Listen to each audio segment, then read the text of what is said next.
Greetings. Welcome to Office Hours with Dr. G. Tonight, I am excited to have another doctor as my guest, a real MD. Dr. Yasapa. While autochthonous to Turtle Island, Dr. Yasapa lives in Southeast Asia, where he spends his time writing Phoenician Hebrew language books and teaching live online Phoenician Hebrew and English grammar courses to students all over the world.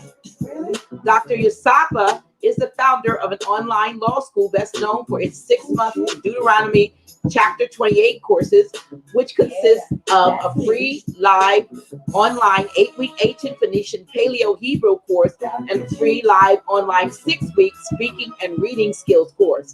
Course enrollment requires the purchase of several course books authored by Dr. Yasapa, whose mission is to reveal how Moses and the ancient house of Yasharla Israelites understood the Hebrew scriptures when they were alive at the time each book was originally written. Dr. Yasapa has a global perspective, having studied and worked on 3 continents. He holds a medical doctor, MD degree, MBA, BS from an HBCU, and is certified in technology, entrepreneurship, and commercialization. He is a former general education GED teacher, substitute teacher, and life and job skills teacher. Dr. Yasapa is the author of several Hebrew language books and a biochemistry book. He is also a serial entrepreneur with vast experience in healthcare, publishing, and education. It is my pleasure to welcome to Office Hours with Dr. J, Dr. Yasapa. Welcome. Now you got to rock with me. Come on, you got to do this now. Come on, this is when the music is still playing. I like the music. The music is good. You got to rock with me now. Come on, you got to get into it. I know it's early in the morning over there. This is nice. You made this yourself? I know. Brother Hassan, I wrote it. Really? So that's my theme song. Yeah, Dr. G. It'll make you. I I woke up one morning and it was in my head. So I called Brother Hassan Ghaziel Bey, who is he's a very accomplished astrologer, and he does music and so forth. And I sang it to him, and within by the end of the day, he had my theme song. But it took by the next day we had perfected it, and he took a couple of snippets of me saying, "Yeah, that's me." It's actually my voice. We put it all together, him talking me, and got the beat, and the rest is history. Everybody singing Dr. G.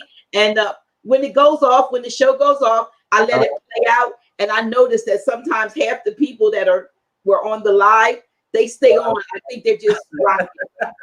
It's catchy. Dr. G. But welcome, Dr. Yasapa.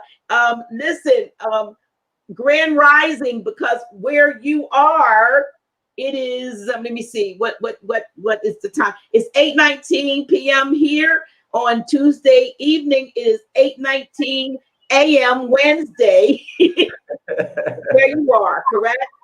That's right.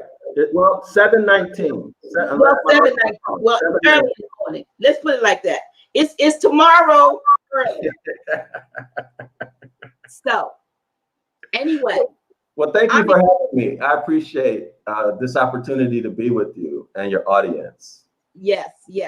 Well, and I have a lively group. I have a lively group that loves whatever we put out here. At least they try to love it. And you and I made contact a little over a month or so ago, and I'm glad we were able to make the connection to get you. I'm going to let this run under here a little bit while we're talking. And I purposely left some of the words out of the name of the school because I wanted to make sure that nothing got flagged. So, but I have been running the banner for probably the last couple of months, ever since we met. And I do apologize because I do not have my book in front of me, but I want to thank you for sending me the book that you sent me. It's in here. It's in here, and it's somewhere in here. But today got away from me, and then my last little thing that happened. We're not gonna talk about that. I had to have a little doctor-patient conversation with you, and I appreciate your advice and counsel, and I will take that under serious advisement and go out and purchase that particular fruit and begin to consume it. So I thank you. But listen, you have a very unique perspective. First of all, they call them expats, so I called you an expatriate. But I know you, as you say, you're attachiness to Turtle Island. You were born. Tell us about yourself and how you ended up where you are. Before we get into the lesson, and I know you're going to teach us some stuff because I'm pretty sure, if nothing else, the title that you gave me, you have been mined out of a fortune, and you actually said how to get it back, but for purposes of shortening the what they give me to put a header on, I couldn't put it all there. But I'm sure a lot of people wanted to know, what have I been mined F out of, and how the F am I going to get it back? The doctor is in the house and he is going to tell us. But before you get into that, I want us to learn a little bit about who you are and how you got from over here where most of us are, not all of us. I have viewers that are in different, on different parts of planet Earth. But you are, most of us probably for the most part are on Turtle Island or a Mexum. You're not. You're escaped. But you were born here. You came in here. You incarnated here, but you're somewhere else. So tell us a little bit about you and how you ended up in the field that you are, because you are a medical doctor, but that's not where you focus right now. Okay, so I'll tell you a little bit about me. I entered this world in the Ohio territory, and of course, born in captivity, and went through K through 12. Very interesting. In elementary school, I was a really, really good student. When I went to junior high, it went downhill for me, academically, because looking back, it wasn't for me. It wasn't for us, if you know what I mean, the education. When I got into high school, I was a terrible student. I mean, absolutely among the worst, right? But after high school, I started to see things, right? I was afraid to be poor. And I worked in construction, like cement, roofing, all of that. And then when I was about 19 or 20, I think, I said, hey, I can't do this no more. And I went to college. I went to Central State. And I wound up graduating from Central State with the bachelor's degree in water resources management, which is a combination of civil engineering and policy. So I did that. Then I got a scholarship to go do a master's degree, full scholarship. They paid me the whole 9 yards. So I did a total reversal academically at the HBCU. I went into like a public, what is it called? Master's of Public Administration. Yeah, that's what I went into. And I didn't like it at all, right? So I left that, and then I went to do an MBA at Case Western Reserve. And, it's a private school, and the treatment was completely different. And I felt like a customer, and I did very, very well. And I went out and I started working for one of the investment banks. And I really enjoyed that job. I loved it. But then there was a market crash and things started happening. And, if you work for the bank, you got to protect the bank. And I didn't want to do that, right? People were being hurt, right? People were being hurt. So I left that and I started publishing a magazine. That magazine took me into healthcare. What I was doing, I was advertising daycare centers. Like, you know, those magazines back in the day, you could get it and it had like all the cars in your area for sale. Well, I did something like that with daycare centers. Oh, okay. At the time, you couldn't get that information publicly. You had to like go through the government office. So I went out and I sold advertisement. I did all of these kind of creative things to get that going. And I noticed that the children were very, very sick. So I came up with a plan, put it together, approached the government. They actually gave me a contract to open a medical and dental practice. And through that medical and dental practice, me being an MBA and not an MD, a lot of the medical doctors and dentists that were working for me, they didn't like it, right? Because are we still on? Yeah. Okay. So anyway, they didn't like it because I wasn't an MD. Well, long story short is I decided to go and get an MD degree, okay? And so I went to school overseas. I started in Europe. I finished in Asia. And I stayed in Asia until 2015. Then I went back to the US and realized that it doesn't feel like home anymore, amongst other things. So I moved back over. I moved to Peru. I went to Peru. And from Peru, I came to where I'm at right now. So that's how I got into medicine. That's how you got on the different continents, right? That's how I got on the different continent, yeah. But in terms of me finding out who I am, I did that in Philippines. And I have to give Grand Sheik credit for waking me up to my autochthonous, indigenous heritage, so on and so forth. Because when I was overseas, I had so many problems. You know, when you're an expat and you need something, like I was studying there, I was doing the work in the hospitals and all of that. So you have all these immigration issues and people try to take advantage of you, right? So nationality became something that I saw immediately was important. And it was something that we don't deal with in the US, right? But over there, it was extremely important. Like if you were a foreigner, you were just, you know, you were just there for them to take your money. So anyway, so that's how I really began to wake up watching Grand Sheik. Well, when I say Grand Sheik, I mean Grand Sheik Tashriq Bey. Watching his videos, learning about law, learning about history and all of these things. So that was really where I got my foundation. And eventually, I started to gravitate more toward Yasharallah. So a lot of people, Doc, call Yasharallah Israel, or they'll say Israelites.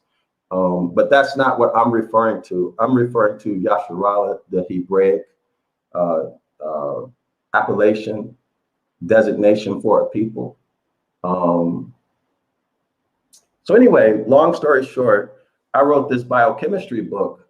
And the whole idea of the biochemistry book came from icons. I had been studying, what's the brother's name?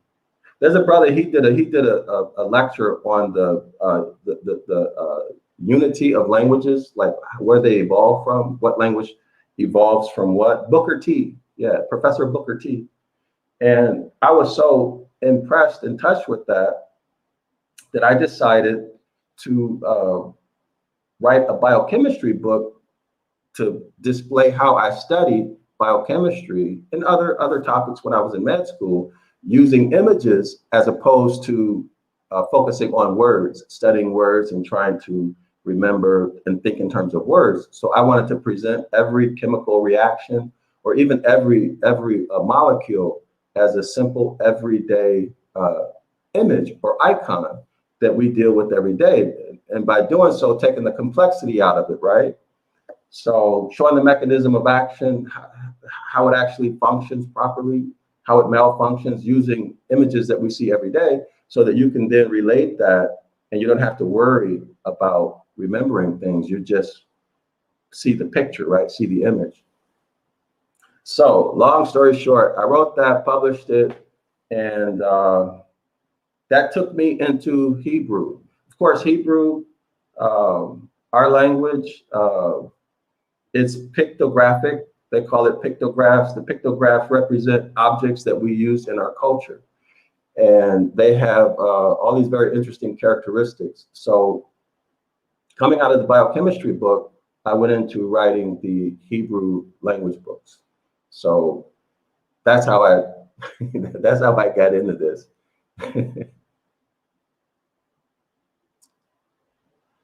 Are you there?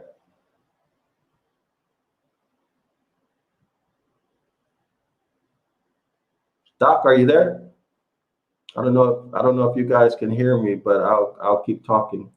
So from the Hebrew language books, I've written several. Everything from 911 Ibaryath Rescue, Ancient Phoenician Paleo Hebrew, which tells you each pictograph. It gives you the meaning, all of the relevant information. That book is the textbook for the free live online Ancient Phoenician Paleo Hebrew course, which is a big course. You get a lot of information. The basics of what I teach in the course are in the book. So in the book, you won't find the cultural context information related to each pictograph. But I teach you how to deal with each pictograph in terms of what it represents and means in a word. I go through grammar, but it's an overview. It's an overview of everything. So when you move into the different courses, you can get the more specific stuff. So I went from the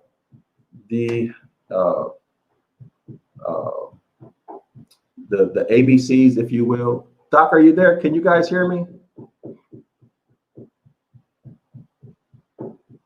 Hello?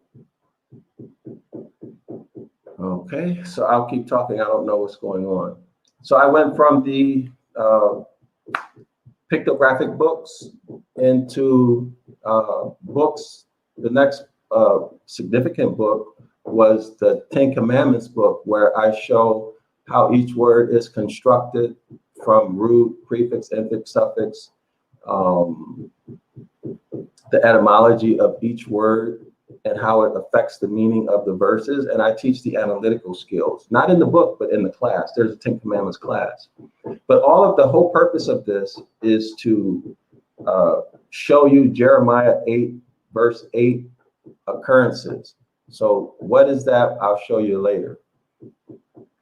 Then I wrote the I Can Read book, the significant book, which is Deuteronomy chapter 28, verse 1 through 14, which is the blessings, which is what we're going to talk about today in this live stream. I'm going to show you how you've been cheated, literally cheated through psychological operations out of blessings that you have a right to, a birthright to. Doc, I don't know if we're still on. I'm going to come out and try to come back in. I don't know what's going on. One moment.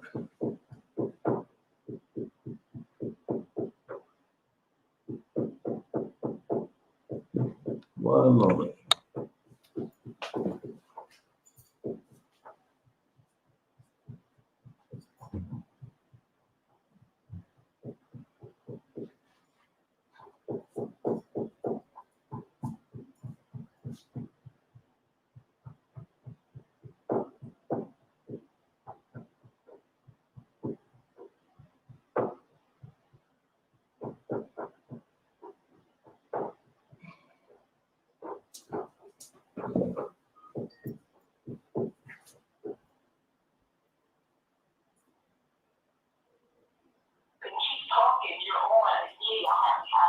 Oh, I'm still on? Okay.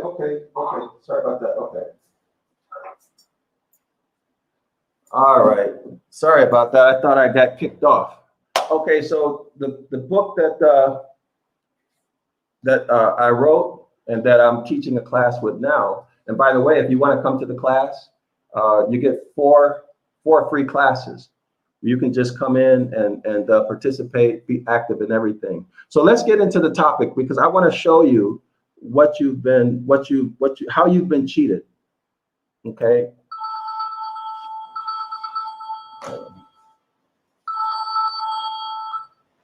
I want to show you how you've been cheated. And we're going to start with looking at this scripture here in Jeremiah 8:8. Now, people say that the Bible has no errors. It's perfectly preserved by the people say it's been perfectly preserved by the Most High, right? And I'm going to show you that that's not true. In fact, let me try to share the screen. Okay, I think it's sharing. In fact, the heritage was lost. I wouldn't say lost. Let me rather say taken away. Okay, it was taken away from us. But I want to show you right here that everything in the Bible is not true. Okay, this is Jeremiah 8:8. Our task as being the house of Yasharallah is to identify these instances so that we can correct it. Okay, because the scripture does say that it would be given back.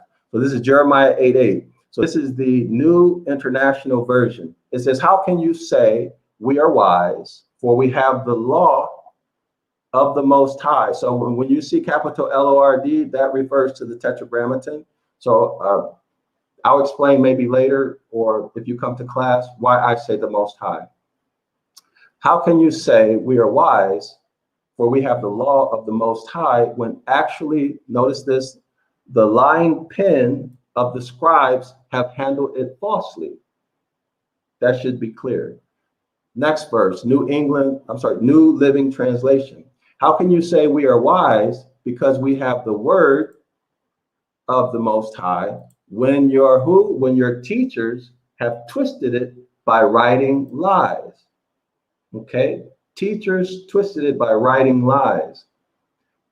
English Standard Version. How can you say we are wise and the law of the Most High is with us, but behold, the lying pen of the scribes have made it into a lie? So it's clear.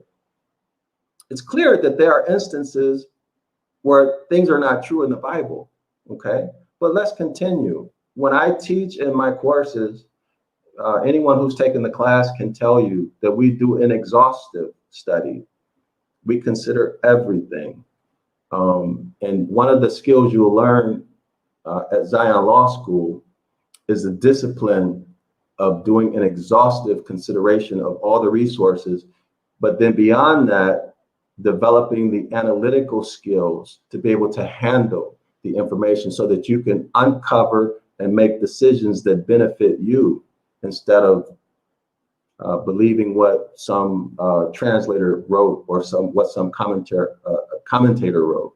So we as a people have to take this document back and learn to translate it, learn to render it ourselves, right? Take back our heritage and then put the proper meaning back into it as it was supposed to be, or as it was understood by Moses and our ancestors. So this is the whole process part of it. But we'll get into more technical things later. But I want to establish the point, this is a critical point, that all things that you read in scripture is not true. But you need to, like Grand Sheik always says, we need to understand grammar, right? We need to understand grammar and parts of speech. Because if you can pronounce words, that does not mean you can read. And we as a people have been conquered psychologically and through not being able to read. So let's continue. English Standard Version. How can you say we are wise and the law of the Most High is with us? But behold, the lying pen of the scribes have made it into a lie. Okay, Berean Study Bible. I'm right here. How can you say we are wise and the law of the Most High is with us, when in fact the lying pen of the scribes have produced a deception? So a deception. Let's get a technical definition of these words that we're looking at. Deception. Okay, so we'll look at the meaning. And Doc, I'm going to have to bear with me, please, because I have to go back and figure out how to do all of this screen sharing. So, okay, so here we are. Deception, the action of deceiving someone. Okay, so when we look at the similar words, deceit, duplicity, double dealing, fraud. So you hear a lot of people in the Moorish community talking about fraud, right? So we're dealing with fraud. Okay, we're dealing with fraud. But for the sake of time, we won't go through every meaning. But let's look up now lie and see if we let's get a meaning here. A lie, verb, okay, of a person or animal. Oh, no. Okay. All right. So noun, the way, direction, or position in which something lays. To remain kept in the Pacific state. That's very interesting. Well, they don't have the meaning of lie in the dictionary. Well, let's go back. Well, everybody knows what lie is, so let's not waste time with that. But anyway, let's see what we come up. Isn't that interesting? Do you guys see this? Okay, let's try lying. To exist. Well, okay, that's very interesting. They don't have that in there. Okay, so let me go back to, what was the other word that they used? Does anyone think it's interesting that they don't have the definition of lie in the dictionary? Did I spell it wrong?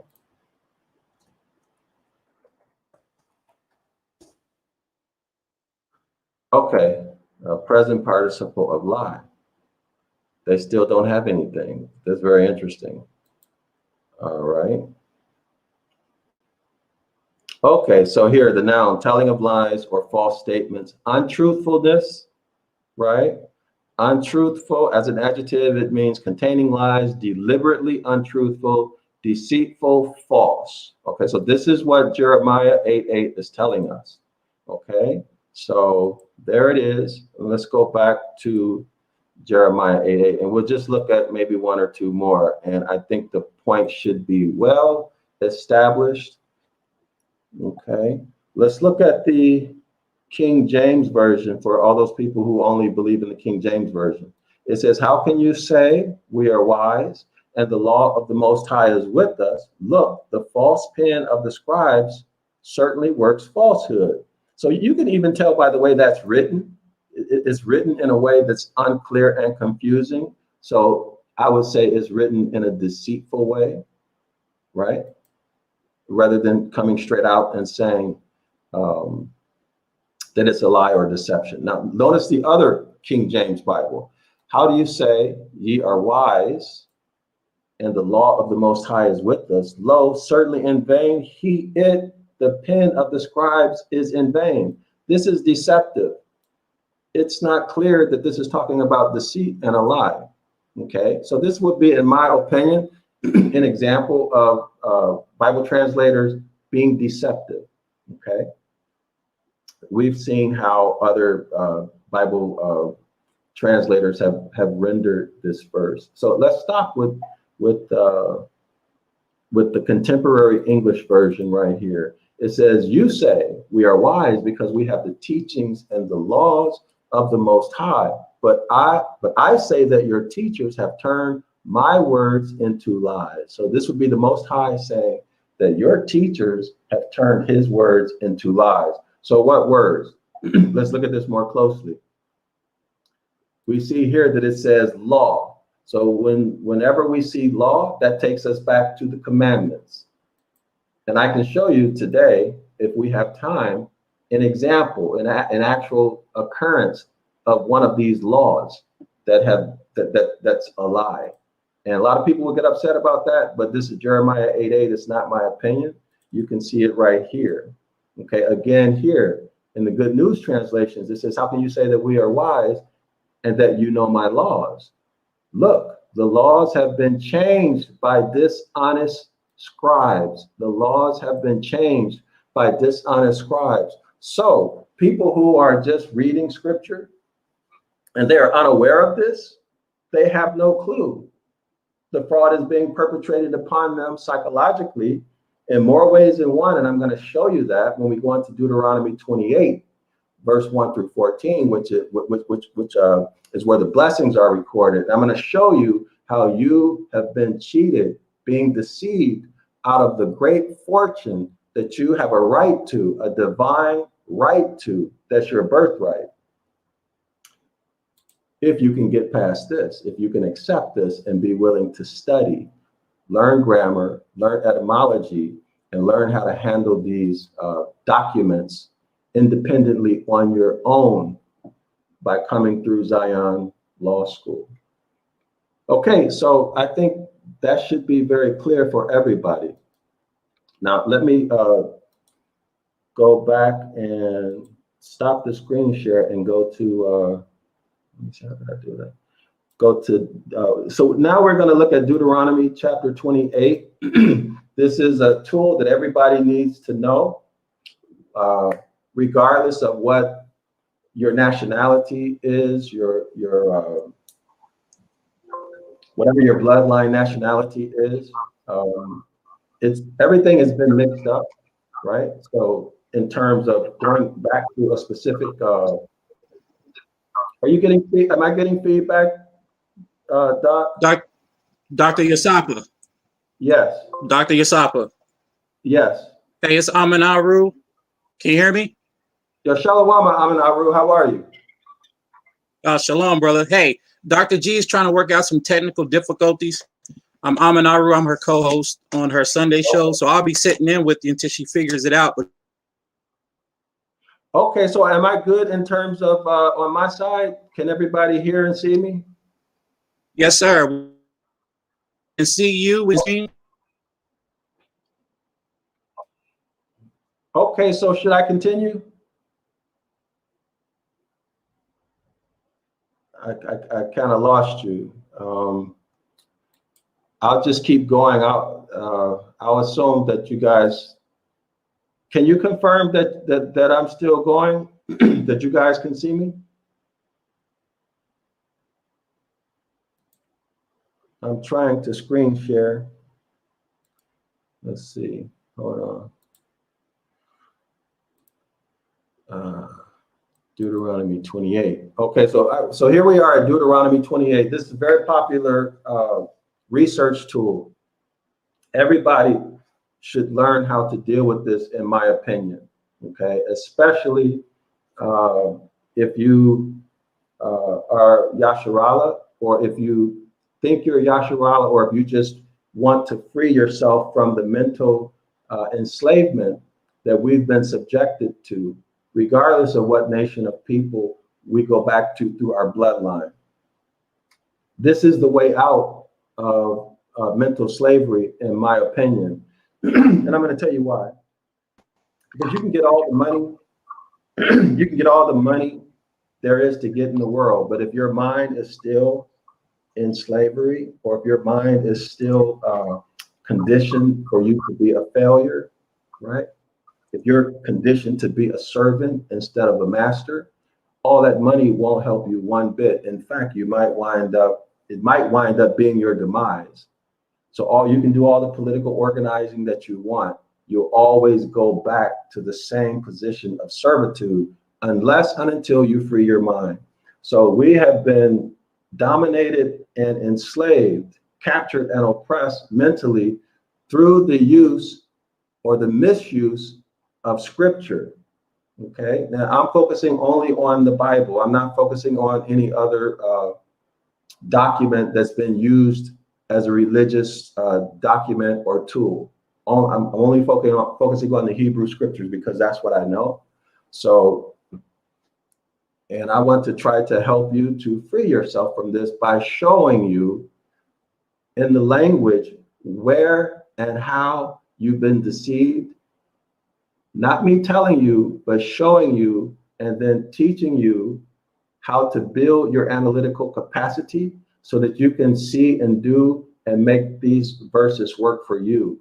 and free your mind, because the things that you learn from the things that I teach you about the language and the grammar, the etymology, the cultural context, and all of these things that we go over in Zion Law School, these things will make it abundantly clear when, where, and how you've been deceived. So let's take a look at the blessings. Okay, so this is again Deuteronomy chapter 28, and these are this is the heading, the blessings of obedience. Okay, this is the interlinear Bible. Now I'm going to go through this just to orient you, but if you want to learn how to interpret and deal with or handle all of this information, come to class. I think I'll give a link to Dr. G or something. So you have the top line. This is for orientation purposes. You have the top line. This is your Strong's number. Okay, this one right here, that's another, I'll just call it Bible dictionary. Okay, so when you hear the word a lexicon, okay, that's a Hebrew lexicon or a Greek language lexicon. Okay, so every word in the King James Bible is indexed to a number. That's called a Strong's number. Below here, if you look at here, this is called a transliteration. Okay, a transliteration. These are equivalent English characters or equivalent English letters or sounds equivalent to this. So for example, here, this is modern Hebrew script. This is not our script, in my opinion. Some people say that Ezra brought forth this script. But as far as I know, I don't deal with that. What I deal with is the ancient Paleo and late, with the focus on the ancient and the Paleo. Okay, so this is modern Hebrew script. Okay, and this is modern Hebrew pronunciation on how to speak these modern Hebrew pictographs. Now you notice that there have dots and dashes. Okay, dots and dashes. Those are vowel pointings. These do not exist in our language, in the ancient language. This stuff only complicates things. In my opinion, it's another indication of fraud, because they've made this so that average people cannot read it, because they don't have the discipline or the skill or the patience to learn how to do this. Okay, so it's a way of locking something up and having it in publicly available, but locked up. Below that, you see the rendering. So this is how the translators, and you saw from Jeremiah 8:8, there are a lot of different versions of the Bible. Each version of the Bible renders the words however they want to render them. Okay, there's a technical way you're supposed to do it, but of course you don't have to keep to it. You can put whatever you want, right? So our job is to find those instances where they put something in there to support a doctrine, or where they put something in there to mislead you, or to make you break the Most High's laws. But in Zion Law School, I don't like to say breaking laws, because that has a religious connotation. The Most High gave us instructions. So Hebraically, it means instruction. So he gave us instructions on how to live, which is completely different from what we learn in religion, especially Christianity. There's a focus on morality in religion, okay? And that doesn't exist in the instructions. The focus is more on assets, asset preservation, and heritage, passing assets from one generation to another, commerce, so on and so forth, and property rights.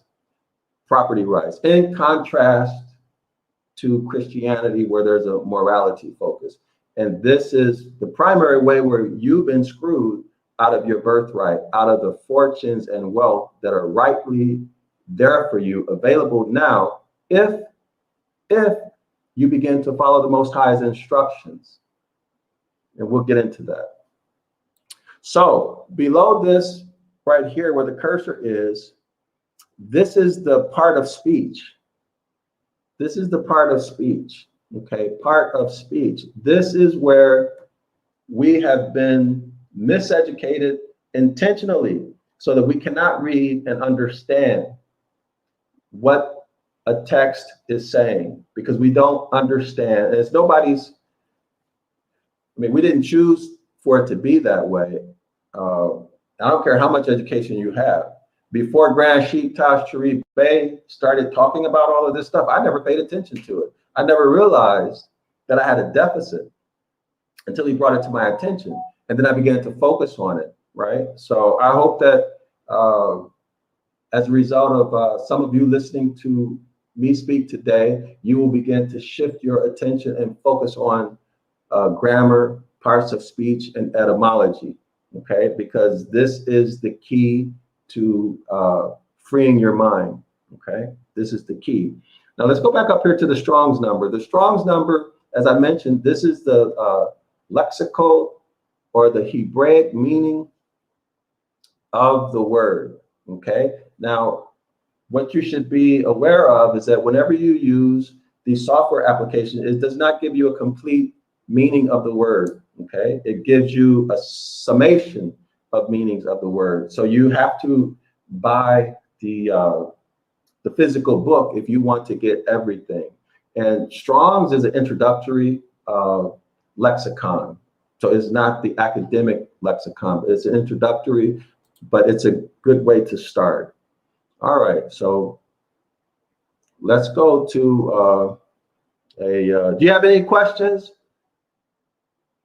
Anybody have any questions? You guys still riding with me? So I'm gonna pull up another screen. Let me pull up. Hey, Dr. Yosapa. Yes. We're still on. Can you see the comment section? Okay. Okay. Let me see. Yeah, look over to your right, and you can see the comment section. Oh shoot, that's a lot. Can you can you help? Can you help me with it? Can you read some of the more interesting comments, and I'll try to answer, and then I'll also try to find. Can you work with me like that, please? Yeah, sure. Okay. So if anyone in the chat room have any questions, go ahead and post them up now, and I'll ask the doctor your question. So while you do that, I'm going to go to Deuteronomy chapter 28 and read through something. Okay. And so far, then, they said no questions. You're doing a great job. oh, really? Okay. Okay, good. Oh, no. Have you got any list of the lexicon forms? Any list of the that's not a what I don't know what they mean by that. I don't know either. Let me just say this. The way you use come to Zion, zionlawschool.org if you want to learn how to use the lexicons. Lexicons are organized in a specific way, okay? You've got to first know the 22 pictographs, right? You got to know your ABCs before you can even crack it open and find a word. So, but I can tell you that they're arranged by root words, okay? By root words, and they're vowel pointing. But here's something important to know. You cannot pronounce a root word. A root word is only an index of the most general meaning of all words that derive from that root. So I hope that's clear to everybody. You cannot speak a root word until you put it in its proper grammatical form and conjugate it, okay? So someone said they're not advanced enough to ask questions. That's why we're here. We're going to get you there. That's right. That's why we're here. There's no such thing as a dumb question. That's right. That's how you learn. But this is, you know, my opinion, this is one of the most important things we can do as a people is to see what these scriptures actually say, because this is what they use to enslave us mentally. You know, for example, people are afraid to die. I mean, when you come to right down to it, they're afraid to die. And when you're afraid to die, that's going to severely limit your options of what you're willing and not willing to do to get free, right? Because, you know, death is part of life, right? And sometimes you have to pay the ultimate cost to free yourself or to free your family, to free your nation, however that might happen.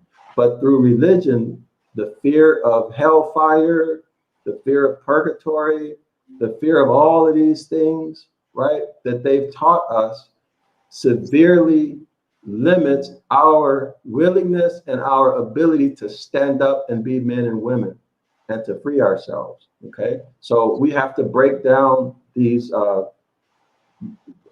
We've got to come out of this, right? And it's really easy to do. It's really easy to do. All we have to do is uncover the Jeremiah 8:8 occurrences, and we do that through learning grammar, parts of speech, etymology, and that's why I give all props to Grand Sheikh Tashriq Bey, because he really brought that to my attention and made me realize just how important that is and how that was the primary mechanism. And, you know, as I understood the way he speaks, that's one of the primary mechanisms of our oppression, right? Because we cannot read. Okay, so let me try to go back to Deuteronomy. I'm going to try to screen share again. Welcome back, Dr. G. Can you hear me? Yeah, we hear you now. Okay, I had to replug stuff up. I know I'm looking a little crazy, y'all, but this has been frustrating. But I've been listening the whole time. Trust me. Hey, Dr. G. Dr. G. Yes. Yes. All right, now that you got it, I'm going to exit out the show and I'm going to be in the chat room. I'm going to be listening, okay? Well, you can help moderate then, okay, in the chat room if you don't mind. Like, all right, well, I'm going to sit back and listen because I'm enjoying the doctor's knowledge right now. All right, thank you so much. Okay. I look kind of blurry. I think I'm on the camera of my computer and not the camera of my Logitech is going crazy. Oh, okay. Do the best I can. So let me try to move back in the screen. I got to move all the way off to the side. How's that? Am I in the middle? Okay. Good. I'm blurry. Yeah, I've lost my beautiful, expensive camera. So feel free to at any point ask questions. Anybody out the way I teach, just ask a question. Okay, no stupid questions. Interrupt me, ask a question, and I'll stop and I'll provide the best answer that I can. Okay. Okay. So, and plus it makes it more interesting when people are asking questions. So let me try to go back here. So can everybody see we're at Deuteronomy chapter 28, verse 28. We also looked at this in the interlinear. Okay. So I'll go back to that. We're going to use the interlinear as we evaluate, examine, et cetera, these verses. So you guys see Deuteronomy 28. Can you confirm that, Dr.? We see it. They see it. Okay, great. So this Deuteronomy 28. So verse, Dr. G, can I ask you to read, or would you like for me to do it? Well, Deuteronomy 28, verse 1, is that, or is that 28? Yeah, verse 1. Verse 1. And it shall come to pass, if thou shalt hearken diligently unto the voice of the Lord thy God, to observe and to do all his commandments, which I command thee this day, that the Lord thy God will set thee on high above all nations of the earth. And, okay. Yeah. Okay. So, Doc, can I ask you? I want to demonstrate how we do this in class. Can I ask you to give me your commentary on that? On what I just read? Yes. So, are you okay? Just give me a commentary. Like basically, what I see is that if you, in layman's term, if you do what the Most High says to do, that you are going to be put in a position of power and authority over all other nations that are on the earth. And that's what it says. Yes. Now let's take a look at this in Bible Hub, and let's compare the many renderings that the different versions of the Bible, how they have rendered this. Now, so when we read this in the King James, that, in my opinion, this is not straightforward, clear English. Okay, that's my opinion. So let's compare. This tool is good for a comparison. So when we look at the New International Version, it says, if you what? Fully obey the Most High, your power, and carefully follow his commands, I give you today, the Most High, your power will set you high above all nations on earth. So, Dr. G, let's take a look at what fully means, okay? Okay. Fully. Now, we can, of course, go into the interlinear and do this, but this is faster. Okay, so fully, it says completely or entirely, to the furthest extent, no less or no fewer. Okay, no less or no fewer, used to emphasize an amount. So let's take a look at the similar meanings and see what we come. So completely, entirely, wholly, totally, thoroughly, perfectly, okay, exhaustively. So the question is, can the law, this is what the Christians say, or the religious people. The religious people will say the law can't be kept because nobody's perfect, okay? And I'm going to tell you that that's a deception. There's no perfection required. Exhaustively, intimately, so on and so forth. So let's go back to Deuteronomy 28. So the key words that I would like to focus on is fully obey. Well, that's a phrase, fully obey, carefully follow. So let's look at carefully, and let's look at the meaning that we're going to extract from this when we consider the precise meaning of words. Okay, Doctor, would you like to? Are we looking carefully? Follow.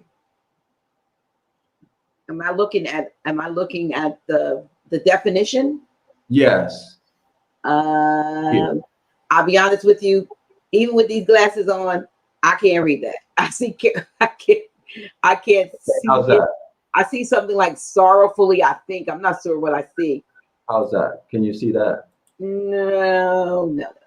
Okay, so it says carefully in a way that deliberately avoids harm or errors, cautiously. So carefully in a way that deliberately avoids harm or errors. Okay, so that doesn't say perfection, does it? That says you just have to act on the conservative side, right? Mm-hmm. That means if you don't know something, don't do it. If you're unsure, don't do it. Okay, so if you completely obey the Most High, your power, and follow all his commands. Now, when we look at this word, this is instructions. The better Hebraic meaning is instructions. So when you do all of this stuff in a way that what? In a way that deliberately avoids harm or errors, cautiously. Okay. And then it says that I give you today. So let's get today. What does today mean? That's the precise meaning of today. Is that to say current day or date? Yes, on or in the course of this present day. That should be clear, right? Mm-hmm. On or in the course of this very day. Okay, similar, it says this day, this very day, before tomorrow. Actually, I like before tomorrow. Yeah, okay. So now when we go back to this, let's apply what we just learned, okay? So we'll go back to read this verse. It says, if you completely obey the Most High, your power, and act in such a way that avoids harm, that deliberately avoids harm or errors, okay, and follow all his commands or instructions that I give you today. That means what? That means that what he told Moses that day, not what he told Adam, not what he told Enoch, not what Isaiah said, not what Nehemiah said, not what David said. He says, if you fully obey the commands or the instructions that I give you today. That's a timestamp. Does everybody see that?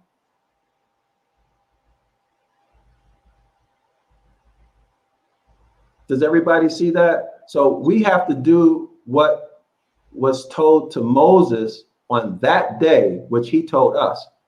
Okay, it says, then the Most High, your power, will set you high above all nations of the earth.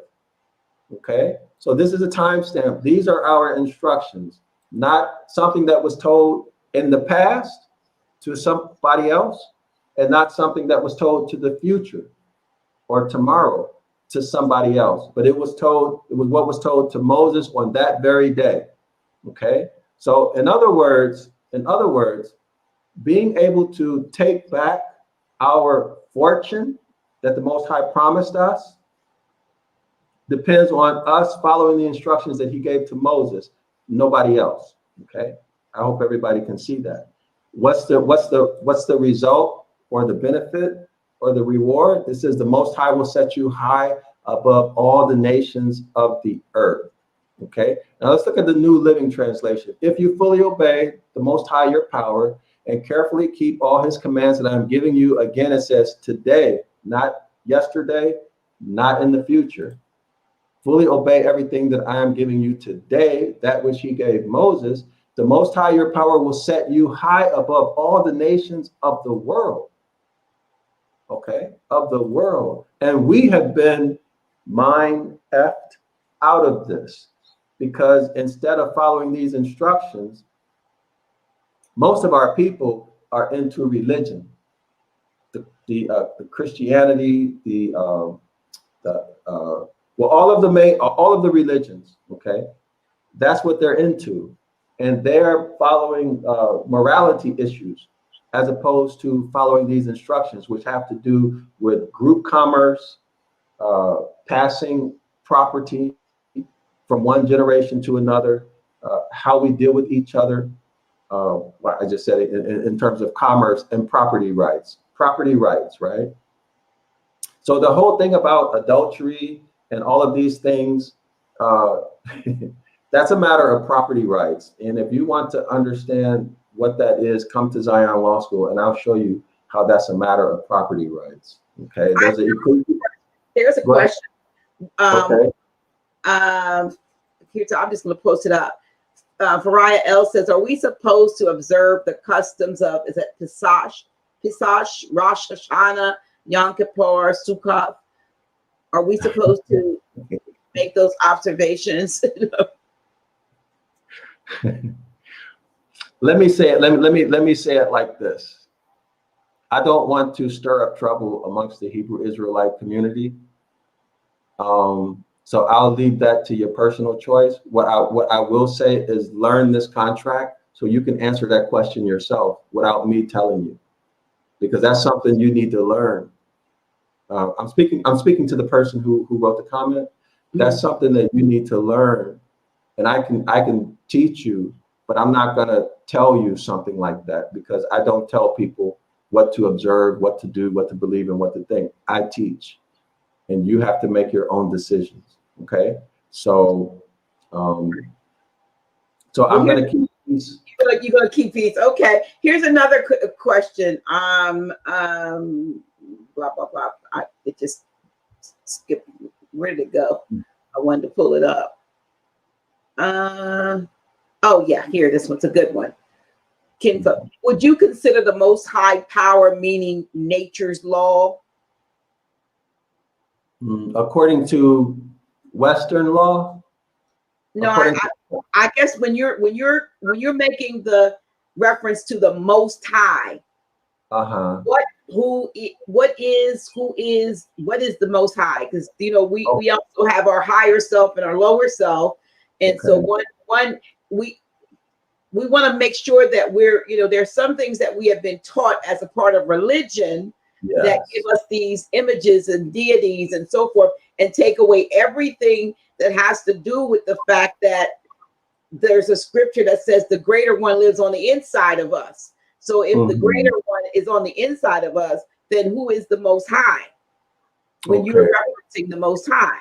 Well, that's a great question. Okay, so let's deal with that. So in religion, they have the primary deity is the tetragrammaton, right? The tetragrammaton is the primary deity. Okay. Then you have the L deities. Okay. The Genesis chapter 1 deities, and then you have the tetragrammaton Genesis chapter 2 deity. So in both there is an act of creation, right? So people say that there's the I am, right? This is supposed to be the tetragrammaton, I am that I am, or Ahaya Ashar Ahaya, or I cause to be, whatever that whole thing. I could show you right now, if you like, that tetragrammaton is not the Most High. I can show you that. I teach this in my classes. The Most High is exactly what it says. It's the Most High power. So it's relative. So for example, if this is high, this is Most High. So Most High is always coming at you from a downward position, okay? Because it's the Most High. So in terms of power, everything else is below the Most High, okay? So the Most High is that power, that energy, that creative force who created all things, okay? Now, there are deities who also have their own creation. For example, the hybrid. So I can show you in Genesis chapter 1, in fact. Do we have time for that, Doc? Or maybe I'll show the video. Yeah, we do. Okay. So let me go through. Let's go through this. It might be easier for me. Would it be okay if I just read this stuff out of the Strongs, or do you want me to put it on the screen? No, you can do whatever it works best for you. I know that someone made a comment that, you have not, here's your opportunity to teach, but you're avoiding teachable questions. And I think what you're saying is that not that you won't teach those, but some of these you'd rather do within the comfort of your online school.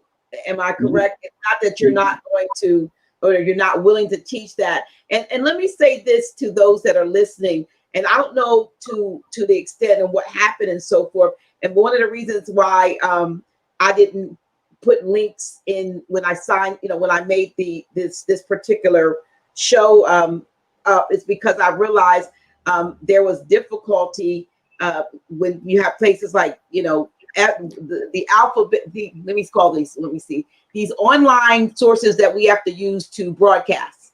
If somebody says something negative about you and gets you ousted off of their platforms and so forth, if you put a link on or say certain things, if you've been in that position of being ostracized by these entities, and I'm being careful because I know there's algorithms and so forth, then they will shut down what you're saying based on that. And some of the things we're not saying on here have to do with the fact that there have been prior situations where this particular school, when somebody can make a complaint about if they don't like the fact that they think you're being anti, S and ends with a C, but you're not. You're just telling the truth. And if they make a complaint about you, then you're blacklisted. So we're being careful. I really wanted, to do this show, but I don't want to do anything that is going to bring the wrath of the social media popo on this. You just won't. You may not get what I'm saying, but it would make more sense for some of these things that you would come to the class, and the classes are free. Am I correct? It's just that you have to purchase the books. Those right? two classes are free. The I Can Read and the 911 Ibaryath Rescue Ancient Phoenician Paleo Hebrew course, those are free. I think 8 and 6 week courses, and I can teach you that. But a public platform is not, like Dr. G said, is not the place to discuss things that are going to make people angry and want to get you kicked off of your platform. So for example, I had a terrible time with Amazon. They delisted my books, right? It took me 5 or 6 months to work through that, and a threat to sue them for religious persecution, right? So these things can be avoided. All you have to do is come to class, click the link, right? Click the link, come to class, and you can learn. So look, I'm like, for instance, I'm running right now by this book today.com, because that's our sister Cynthia Martinell. I mean, we might have to stop. We may have to pull our books and materials off of that particular platform, but there are platforms that are ours that sometimes we don't know about that will get our material out and get it to our people that need to see it. So, you know, we need to realize that there's a concerted effort to what is it? I want to say to keep a lot of information from being disseminated. And we're in a crucial time. We're actually, you know, we talked about this. We are in the apocalypse. This is the great apocalypse that has been, you know, taught and mistaught and misrepresented in regular Christian theology. What it is an uncovering and a revealing of truths. And one of the things I know that you were sharing with me with regard to this Deuteronomy 28, because I was like, I'm like, well, what about a blessing? Because we know blessing means to bleed or something. And you let me know that in that original language, it actually did not mean that. It meant to what? Get to explain it means that the Most High is going to, as a reward for you following his instructions, he's going to kneel before you like a father kneels before a child and gives you a basket of presents or gifts. That's what blessings mean. So in our language, we are concrete. So we deal with everything and almost only things that we can experience with our senses, like hearing, sight, so on and so forth. So the visual image of a blessing and the meaning of a blessing is literally the Most High kneeling before you to give you all of these riches, tangible riches that he promised you. That's the meaning of blessing. Okay, so you take that and compare it to the Christian or the religious meaning of blessings. It's completely different, right? Completely different. So just imagine the Most High kneeling before you like you're his child, kneeling down before you and giving you all of these wonderful riches, power, influence, make you the banker, right, of the whole world. Okay, make you the leader of commerce, make all the other nations your employees or your slaves. Okay, this is what the Most High is offering, to kneel before you and give you rulership, wealth. Okay? Would you say, Dr. Yusapa, that the original state or position of the Moors would have been one of having received and were living out that blessing until something occurred to fall away from, or to disavow whatever they had received based on maybe not completely obeying or fully obeying?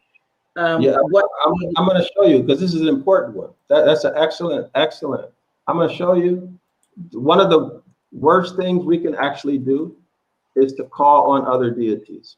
And I'm going to show you what our ancestors did that got us jammed up. And this has to do with the Tetragrammaton. Okay, this Deuteronomy chapter 29. I'm going to share the screen. Doc, I'm going to run through these verses, okay, so people can get an understanding of this. So Deuteronomy 29. Okay, so this is Deuteronomy 29.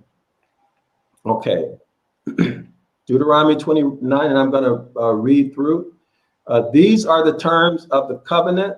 Okay, covenant is a contract sealed with blood with the penalty of death for breaking it or for not following it, right? Hence, these are the curses. Okay, these are the terms of the covenant. So you see, we're dealing with a contract.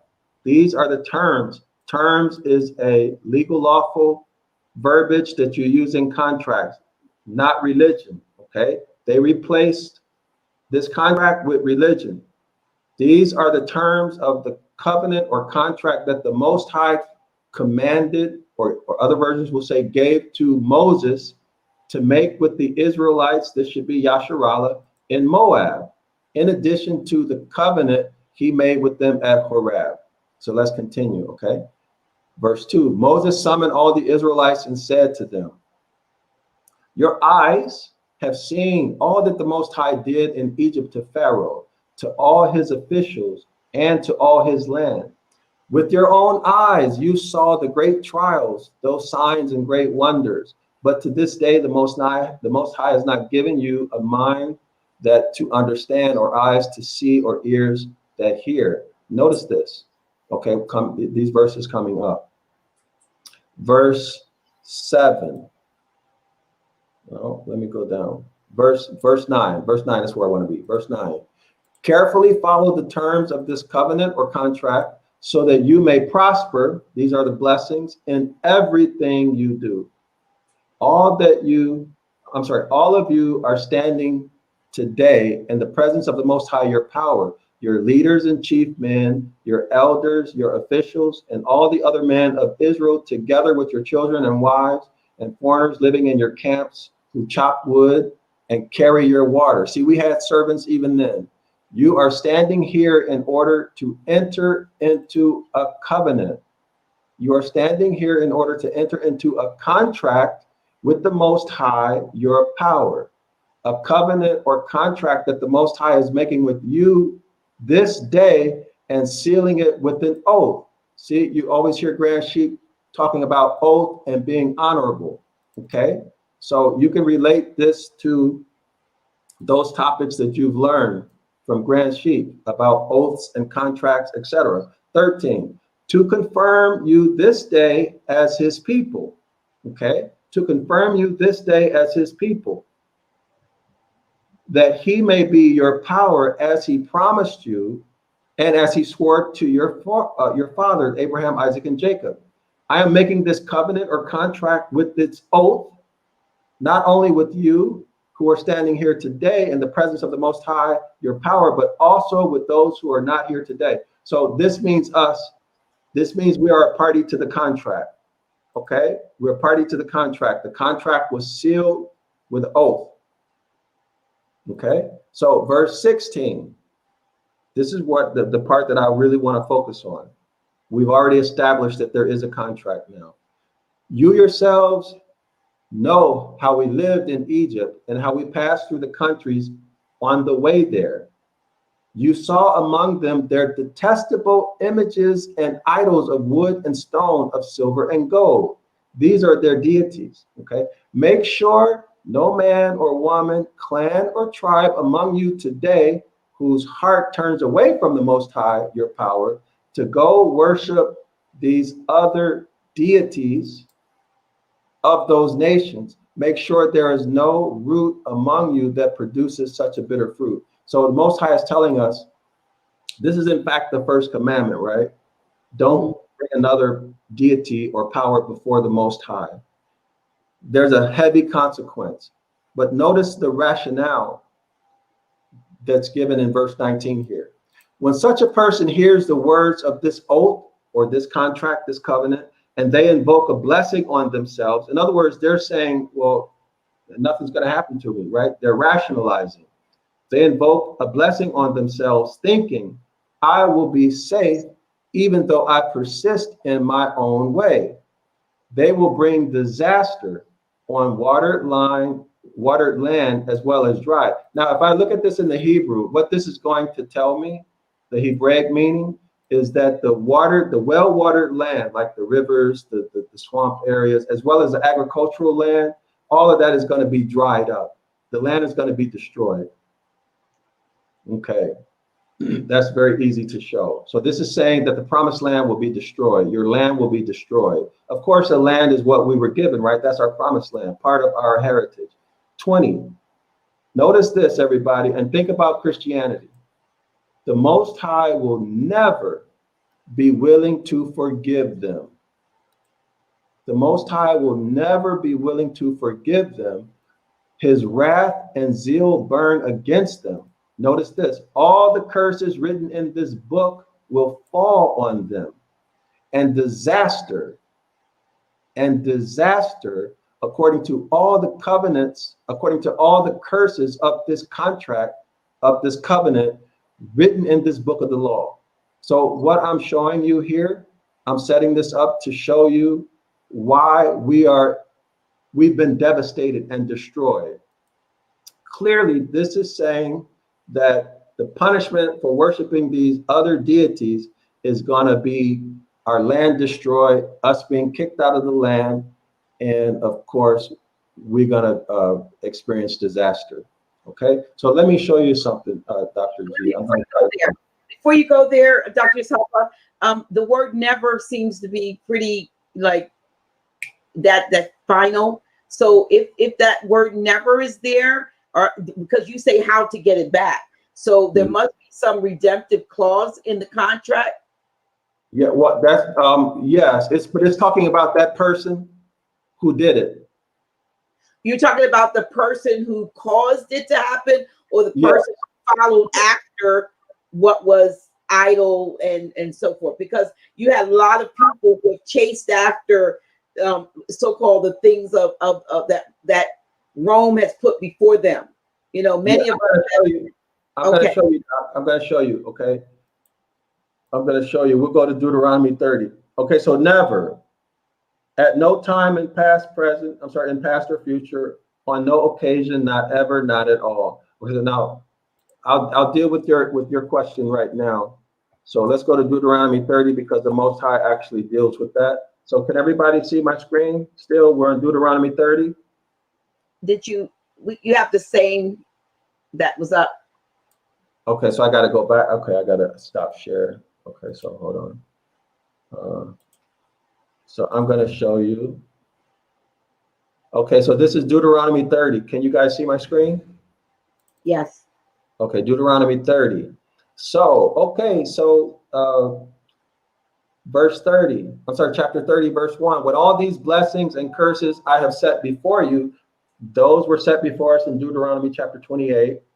When all of these blessings and cursings that I've set before you come on you, and you take them to heart, wherever the Most High your power disperses you among the nations. So here, our people, our nation has already gone through the blessings. Okay, we can say with Solomon, and we've already gone through the curses. The land has been destroyed, and we've been kicked out and dispersed among the nations. That's what that is. Verse 2. And when you and your children return to the Most High your power and obey him with all your heart and with all your soul, according to everything I command you today. Again, that's what he said, Moses, right? Not in the past, not in the future, but today, which was through Moses. Verse 3. Doc, can you read verse 3, please? Can you see it, or should I read it? Lord, your God will restore your fortunes and have compassion on you and gather you again from all the nations where he scattered you. Even if you have been banished to the most distant land under the heavens, from there the Lord your God will gather you and bring you back. He will bring you to the land that belonged to your ancestors, and you will take possession of it. He will make you more prosperous and numerous than your ancestors. You want me to stop there, or you want to keep going? You can stop there. All right. So there is a redemptive clause in the contract, in the covenant, in the contract. And so Right. when you say we have been mind-effed out of it, we've not been taught. First of all, we've not been taught that this refers to us, because Right. all of the pictures, all of the images, and all of the inferences as to who the Most High, excuse me, our power, what is, has been us looking at something that was blue-eyed, blonde hair, pale skin, and that's the imagery that we put. So we've been following after even the imagery of who we think or what we think the Most High depicts, and then we know that there's no such imagery, because I believe that the energy or the power of the Most High to be more atomic, and maybe I'm not calling it right, but I don't see it formed into the shape of a man. Man created God in his image rather than the other way around, per se, that we've made so-called the image what we think God is, not necessarily us, but the mankind kind of made a God, and then man followed after what mankind put before us as the imagery of God, or what God, or the Most High, rather, our power is. And I like that. The Most High, your power, or, you know, I like that, because it also says to me that that's also an inward, that Most High, my power, is inside me. Oh yes, oh yes. And you know what, Doc? You know the whole story about Moses coming out of the mountain and he had the 2 tablets, right? So we've been misled about that also. Like what I last class, what I showed is those tablets, they were not only written on stone, right? Either stones of fire or precious jewels. So now, if it's stones of fire, we're talking about a massive amount of energy capability, right? That can be used for whatever, okay? Or precious stones. But then also on our hearts. So it's inside of us, just like you said. The Most High wrote it on our heart. We don't need an intermediary. And so when you look at the Hebrew word, like for example, it says on the 2 stones, right? When you look at that, the meaning is twice, 2, both, and I don't remember what else. So it was written on those stones of fire, right? And also on our heart. So if we go back to speaking to what you're talking about, Doc, and this whole idea of I am. So I just want to show you something about what we're talking about right now. So in summation, well, let me go to this point. So if you look at verse 11, can you? Yes. Now, now what I am commanding you today is not too difficult for you or beyond your reach. It's not up in heaven so that you have to ask who will ascend into heaven to get it and proclaim it to us so we may obey it. Nor is it beyond the sea so that you will have to ask who will cross the sea to get it and proclaim it to us so we may obey it. No, the word is very near you. It is in your mouth and in your heart so you may obey it. See, the Most High is telling us. Now, if I were to go to the verses where it shows that, you would see the correlation. He put it in our heart, right? And I'm going to show you something back in Deuteronomy 29. But what we're seeing now, Dr. G, we don't need a intermediary, right? It says in 11, now I'm commanding you today, it is not too difficult. So we can follow his instructions. We've been lied in Christianity, right? They say you can't keep the law. But the Most High is saying it's not too difficult for you or beyond your reach. Notice verse 12. It is not up in heaven.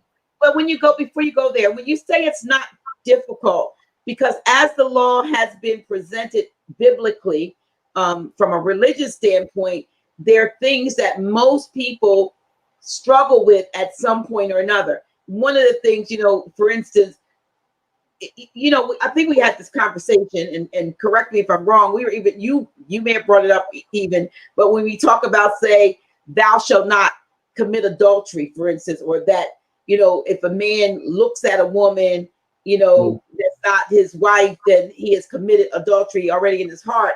But yet there's a tendency, we had this conversation for, you know, men, and there were times we see when if a man could afford to take care of multiple, say, wives and so forth, it was completely permissible and wasn't considered adultery. But yet there's a tendency for a lot of people, you know, and I've been through this myself, in that, you know, you get into a relationship and you have good intentions, and it serves its purpose for a specific period of time, and then it seems to lose it loses whatever it was that what brought the people together. And so you have this in the back of your head, you know, till death do us part, because that's in what's given as people are joined in, not matrimony, but in marriage.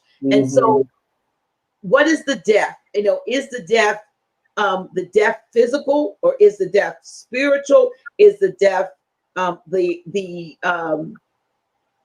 it the mission that or purpose that they came together? It is ended like a contract may have sometimes they have a beginning and an ending. Sometimes they're, we know that the Most High is forever, but I'm saying, what is it when it comes to things that are written in those commandments that some people find it difficult to adhere to, that would keep them from these blessings, if you will, that you speak of in Deuteronomy and so forth? Well, see, the Hebrew instructions are very, very different from what you find in the New Testament. So in our culture, in our heritage, a man and woman come together, right? The whole marriage thing is Roman. Marrying somebody for love, that's Roman. It's not Hebraic. We would come together, the man would provide, and the love would follow, right? The man would provide, the love would follow. The man, we were given a inheritance, land, so on and so forth, and then that's passed down from generation to generation. Mm-hmm. So we always had something, unless we fell upon hard times and we had to sell, not sell, but rent out our land. But we could become prosperous and bring in more women so that we could have more children, so that we could have more people working in our business, right? To expand our wealth. It was not like in today's world, things are focused on love, romance, and sex, right? And of course, we have material needs, but because we are under the curses, we don't have the financial, I'm talking about men, most men don't have the financial ability to maintain a wife, right? And we live in such an oppressive, I'm not there anymore, but in the US and other places, the psychological oppression is so great that, and the policies, the public policies are in place to cause people to do things that are antisocial and even break the law, right? So that's the issue. The laws are easy. Christianity has added their own stuff, right? Their own stuff. For example, women are told they have to be subservient to a man in Christianity, but we don't find that in the Hebrew culture. Women have their proper place and have even led the nation, right? A woman, the judge Deborah. Okay, so when a man is down, the woman is there to pick him up.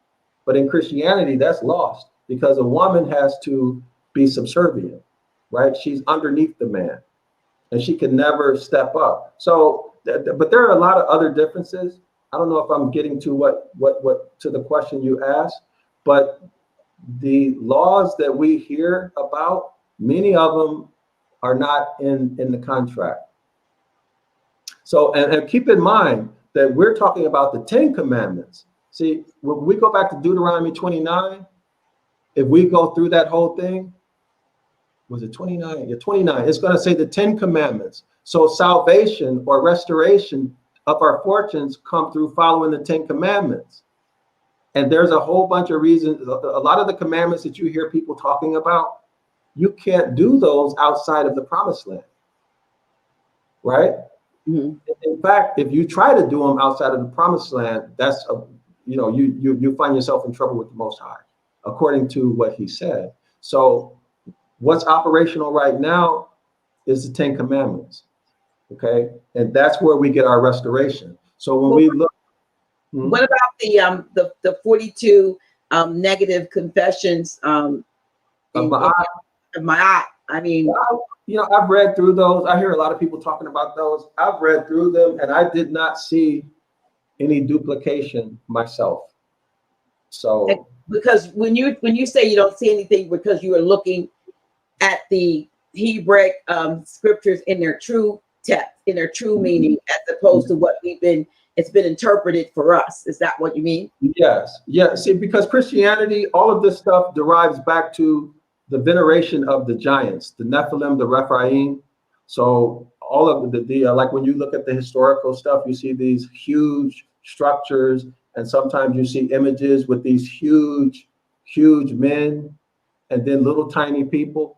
Right. So these were giants. They actually ruled. They ruled. So even today, you find veneration of these giants masked behind common names of deities. But when you go back, it goes back to those giants. So, but anyway, that's like a whole other thing when we get into the giants and the deities. But well, they're mentioned. They mention Goliath, and then they mention the fact that the sons of men saw the daughters of men. I mean, the sons of God saw the daughters of men, that they were fair and came into him, and giants. They produced giants, and these were like the champions, if you will, the so-called men of renown, the Hercules, and all of these, the ones that were written in mythology that probably actually existed, because these were offsprings of so-called heavenly beings with earthly women that created this race. And then you're saying what we see in the depictions, the statues and so forth, the huge, that's what's showing their stature based versus that of normally, I guess, what would you call them? Normal birth. Normal man, woman come together of the same basic fiber or makeup, as opposed to, so, we see a lot of movies and so forth, like Jupiter Ascending and others, the Clash of the Titans, and you can go on and on and on. A lot of these, and these have been sort of depictions of things that actually maybe did exist at some period of time. Do you agree? I agree with you 100%. I agree with you 100%. So, but the Bible doesn't. But the Bible, religion, does not deal with it in the sense of its, the fullness. It just, there's a like little gloss over, and there are giants in the land, so they take out the book of Enoch and so forth. But I know that this is not what this particular interview or your class that you're doing right now. We see it. It's referenced, Doc. It's referenced in Genesis chapter 1. See, this is another big one. This is a big one that will probably hurt a lot of people's feelings. Genesis chapter 1 is not talking about the creation of the universe.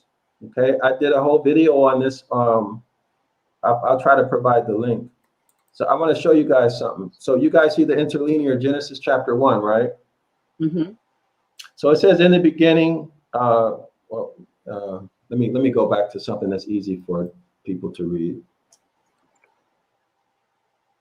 I'm going to show you, Doc, briefly. Show the audience that this is referring, that the giants are mentioned here. I'm going to show it to you. Let me go back to. Can you guys see the interlinear? Yeah, Genesis we see it. It's kind of hard to see, but let me see. Let me bring it all the way up. Let me hear. Well, I've got it all the way up now. It's a little bit. Okay. So do you see where it says? Well, can you see the highlight? Yes. Because this is Elohim. Most people are familiar with Elohim, right? And please point out that in Hebraic and this Hebrew is left to right, right, as opposed to. Yes. The Hebrew is read from right to left. I mean, right to left. I'm sorry, right to left. From the right side of the page to the left, whereas the English is read from left to right. Left to right. So we would begin reading here, go this way, go this way, go this way, go this way, go this way. Okay. So now when we read the English, we would start at the left and go this way, go this way, go this way. So this is the Hebrew word written in modern Hebrew script. This is the way the translators render the word. Okay. This is the meaning, the Hebraic meaning of the word in its various forms. Okay. Various forms mean various different spellings, which is the spellings indicate function. function of the word. In other words, grammar. Grammar. This is why we need to know grammar. So let's look at this word that's translated as God. In the modern Hebrew, this is the Elohim. Most people are familiar with Elohim, right? So Strong's number 430. Let's take a look at this, Doc. And I want to point some things out. So Strong's number 430. Number 1, Hebraic meaning, rulers, judges. Okay. 1b, divine ones. So rulers, judges, divine ones. I don't know whether you have it up or no, we still see the. So let me. Okay. Oh, really? So let me do it again. Okay. All right. So how about that? Can you see it now? There's like a box. Okay, I thought you were reading from something else. We see Genesis 1. That's what you have. You see the box? No. Okay. Okay. Do you see my cursor right here at 430? Yes. Okay. There's a box there. I'll just read through it. Okay. Okay. It says it's so small I can barely read it. It says plural, 1a, rulers, judges, 1b, divine ones. So these are humans, right? They can be humans. They can be spiritual, right? Powers, unseen powers, because it says rulers, judges, divine ones. That's ambiguous. Angels, okay? Angel can be a human or non-human messenger, right? Right. 2a, lowercase god, okay? So that would be masculine, comma, lowercase godds. That would be feminine, okay? 2b, God-like one. So still ambiguous, right? Can be human or spiritual. 2c, works or special possessions of capital God. Notice 2d, it says the, and in parentheses, true, capital God. And then 2e, it just says capital God. So why is it that in 2d, they have in parentheses true, and then, but it's capital G, but then in 2e, it has just capital God. But did they use the term God when we know that God is a more modern German word? What was their what was the word that was used? Because we know that God is that was not used then. What would have been how you would say it? Would it just be when you say the Most High, your power? And that's an excellent point. That's an excellent point, because I want to show you something about that. That's an excellent point. Originally it was the Most High, your power, or the Most High, or something. Any rendering that's speaking to the Most High. But let's look at the impact of putting this God in there. Let's go to the 10 Commandments and take a look at it. So the God is Odin, the deity Odin, who came about in, I guess, I forgot the year, but we can look at it. It's German, like you said. You're correct on that. So, Doc, do you see this where it says Exodus chapter 20, the 10 Commandments? Yes. Okay. So do you see where it says verse 3? Yes. You shall have no other gods before me. So now they have us speaking Odin. Capital God is Odin spelled in modern terms. So Odin, the spelling of Odin changed over the years until its current spelling, the current spelling of Odin is God. So now when we read through this and we speak and we talk, right, we're invoking this deity, which makes us break the first commandment. And we remember what we read in Deuteronomy 29. Right. Let me go back there. So let me go back there so we can see the severity of the consequences and why they did this. Okay. So let's take a look at 19. While you're doing that, would Elohim also being Yahweh, Yahuwah's of the all source of many names. I'm not sure exactly what that means. Yeah, those are the El pantheon of deities. Yes. Okay. The El pantheon of deities. And then the tetragrammaton goes back to Baal, the deity Baal. Okay, so Baal, when applied to a man, means like your superior. Baal also who they call Baal. Baal, yeah, Baal, same God, same deity. So when used in reference to a human, it means superior or master or something like that. But when used to the Most High, and I can show you this, when used in reference to deity, it's the symbolical name of the tetragrammaton. You can find that Strong's number 1180. Okay, is unavoidable, unescapable. But people who don't know how to read the grammar, they come across this stuff and they think that Baal is just master, but no, Baal is the actual deity in reference when it refers to the Most High. It is the deity Baal. It's in the lexicon. So let's look at. Can you guys see? Let me get this up there. Is Odin synonymous with Asir, Lord of the underworld? I'm not sure. I don't remember.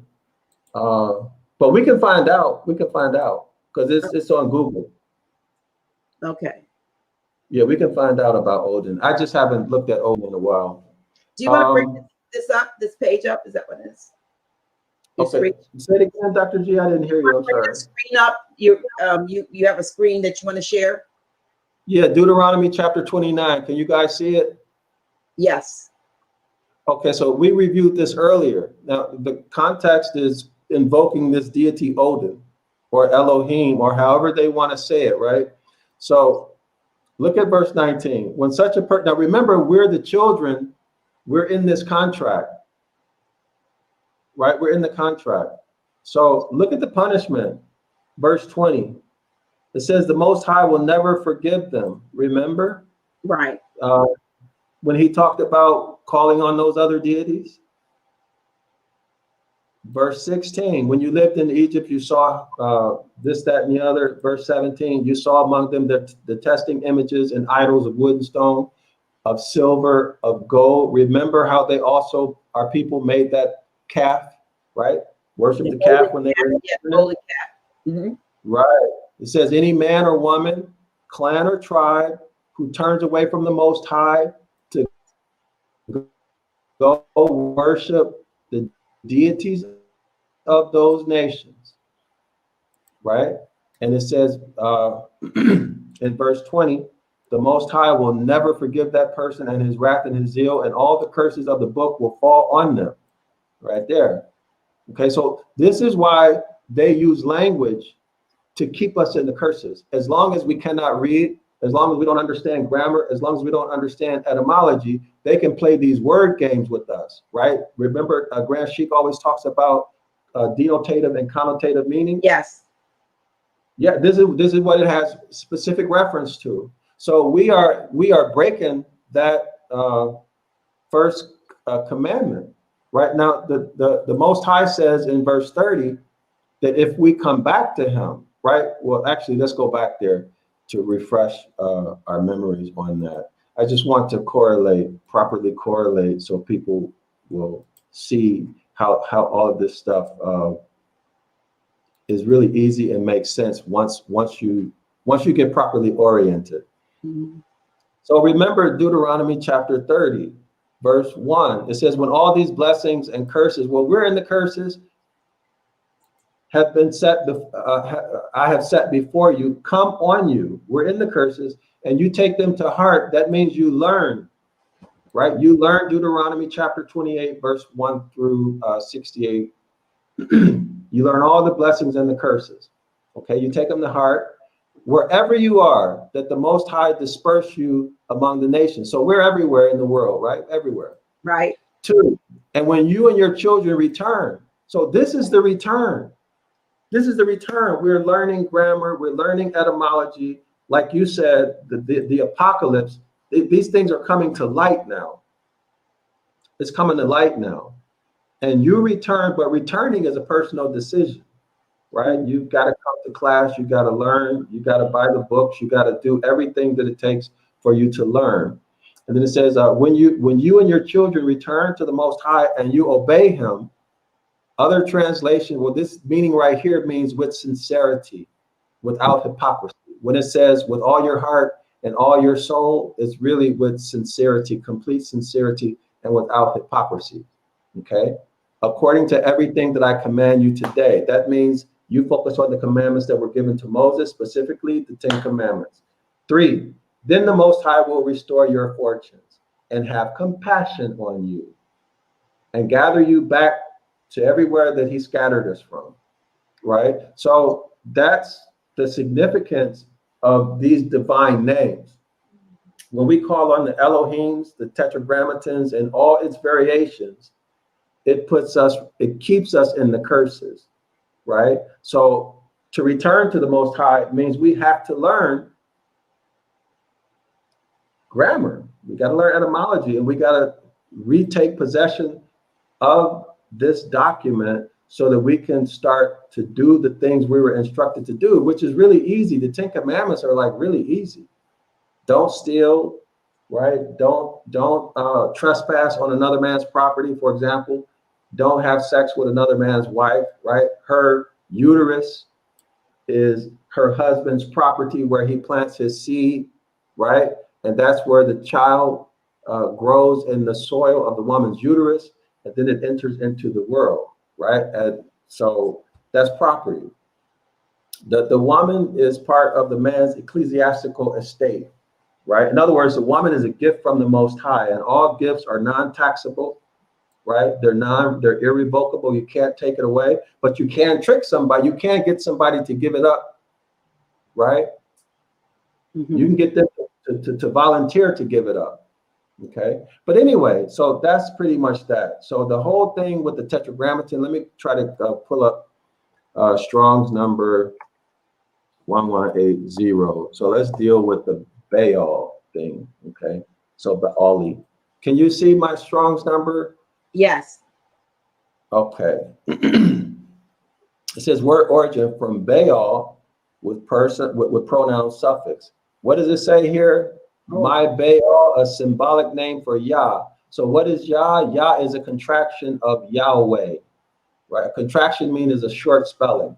So instead of the, that's pretty clear, right? Right. Or no?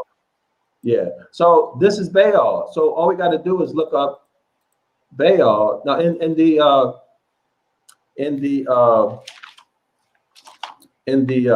hardcover of the Strong's, you can get much more information from the words that were used to insert the vowels. But they can come to class. Anybody who wants to know more about this, you can come to class. But for right now, I'll show you Baal. And remember, Baal, oh, my web browser is not working now. I don't know what's going on, Dr. G, but it's frozen. Okay. All right. Can you guys see me or hear me? Yeah, we see you. My web browser is frozen. I can't do anything. Can you? Yeah, I don't know what's going on. It's frozen. So Baal is a deity. Now, we've always seen Baal in taught as some kind of a deity that was demonic. Needed sacrifices as for worship and so forth. And so right here is saying that it's also that Yah and Baal are the same. Now, when you look at something, say, such as the story of Enki and Enlil, you would see that where God appears to be schizophrenic in the Bible, accounts of one day or creating and then next, being angry and wanting to destroy everybody and everything, every man, woman, child, animal, and so forth. And what some are saying is that we are looking at the account of two different gods, one, and that Yahweh that we've been given an endearment towards may actually be the entity that was the negative God, as opposed to, you know, the venerated God that we've been told that. That's correct. That you're exactly right, Doc. You are exactly right. So we've Genesis been chapter. worship Mhm. the demonic, so to speak, God. That's right. That's right. You are exactly right. You are exactly right. And the religions have directed people into that. You're exactly right. Genesis chapter 1 is a rewrite of the Enuma Elish, and the Enuma time Elish, frame, huh? the Enuma Elish, is that what you said? The Enuma Elish. It's a rewrite of the Enuma Elish. Okay. It's a rewrite of the Enuma Elish. So if we were to go, when if my web browser starts to work again, I can't. My screen is frozen. I'll show you. Matter of fact, I lost the point I wanted to show you. So I'll go back to Genesis 1 if I can, and I'll show you where the giants are in Genesis chapter 1, verse 1 or verse 2. I don't remember. But you're exactly right. That's what's going on with the, we were talking about Baal. That's what's going on with it. The tetragrammaton is Baal. So this goes back to one of the giants, okay? Goes back to one of the giants. It's not the Most High. So, and that's where that's how you said we've been lied to. So we're doing all this negative worshiping of other gods, thinking that we're worshiping the true and living so-called God, Most High, our power, but yet we've been directed this way. It put us out of covenant. that's right. It put us, as long as we don't know this, we are permanently in the curses. And until we learn Deuteronomy chapter 28, learn the contract, right? For example, Doc, if someone calls you on the phone and says, Dr. G, when are you going to pay your $50,000 jet fuel bill that you consumed last month? Right? So, of course, you're going to say, wait a minute. First of all, I don't have a contract with you, right? Right. I don't owe you anything. That's going to be the discussion, right? But it's not going to be, well, I don't have a jet plane. When did, what are you talking? It's not going to be that. It's going to be produce the contract. If you don't have a contract, we have nothing to talk about. I don't have a contract. You see what I'm saying? But in our case, our people are getting off into the religion and all the technical stuff about the religion and the doctrines and what do they call it? What's it begins with a P? Where they break down every scripture and they show you all the scriptures on a topic. These things have absolutely nothing to do with the contract. You see what I'm saying? Mm-hmm. So the focus should be on the contract, right? Not on the jet fuel that you consume because you don't have a contract, right? It shouldn't be on the doctrine.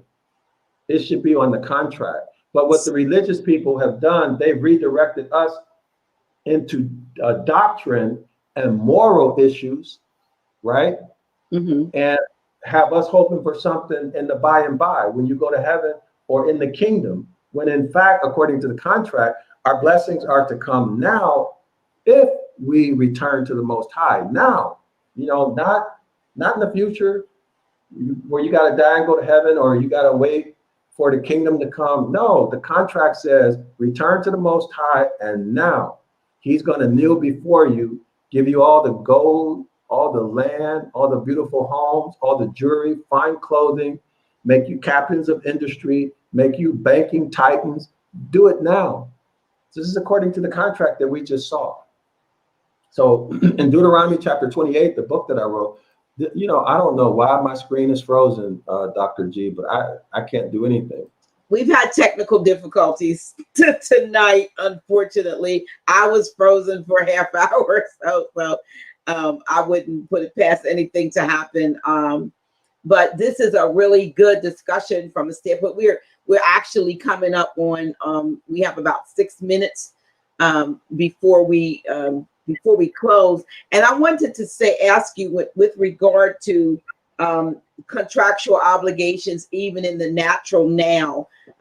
We could take these same tenets that you're pointing out, these same principles, if you will, and apply them. Like you said, you mentioned jet fuel, but most people argue, they get a letter from a so-called creditor, and we're told don't get in discussion with them.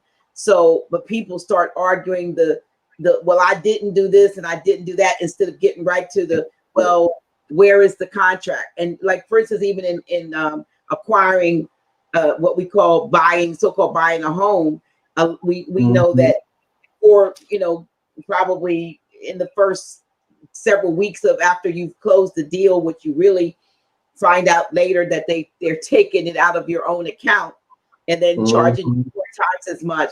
But if you say, well, produce the contract, I want the wet seal contract with the signatures and so forth, they can't produce it. Yeah. And if we went through the process of reversion and all of that we could actually probably fight a lot of losses that we suffer. But you mentioned something else when you were talking about, I'm not sure of the context, but I wanted to interject and I didn't. And you were talking about with the land. Our ancestors were landowners, and we dealt with land on an allodial basis, and we passed the land on to our children's children's children. And when you see a lot of these pictures of so-called slave families, and I was telling someone these when we dismantle his story, please go back and look at that video with that brother Amanara and I did a week ago on Sunday. But when you dismantle history, you'll find that the pictures that were taken and put in books of so-called slave clans were in fact landowner families that would pose for pictures because they worked the land. And then a lot of the European sons and daughters or Albions came and actually worked the land or swindled them. They found a way to swindle them out of their own land by beginning to sell them seed and so forth, and say, oh, you don't have to pay, but you have to produce XYZ. And then if you don't produce XYZ, they did it until they got to a point where the landowners couldn't pay back to those that they were indebted to and lost the land. But they put pictures up and said these were slaves, when a lot of times these were just families that owned the actual land and posed for the pictures, not knowing that they would go down in history and be labeled slaves. Right. And what's interesting about that, Doc, what came to my mind, I don't know if it's off topic or what, but as you were talking, what came to my mind is that, did Rome actually exist? Right? You know why?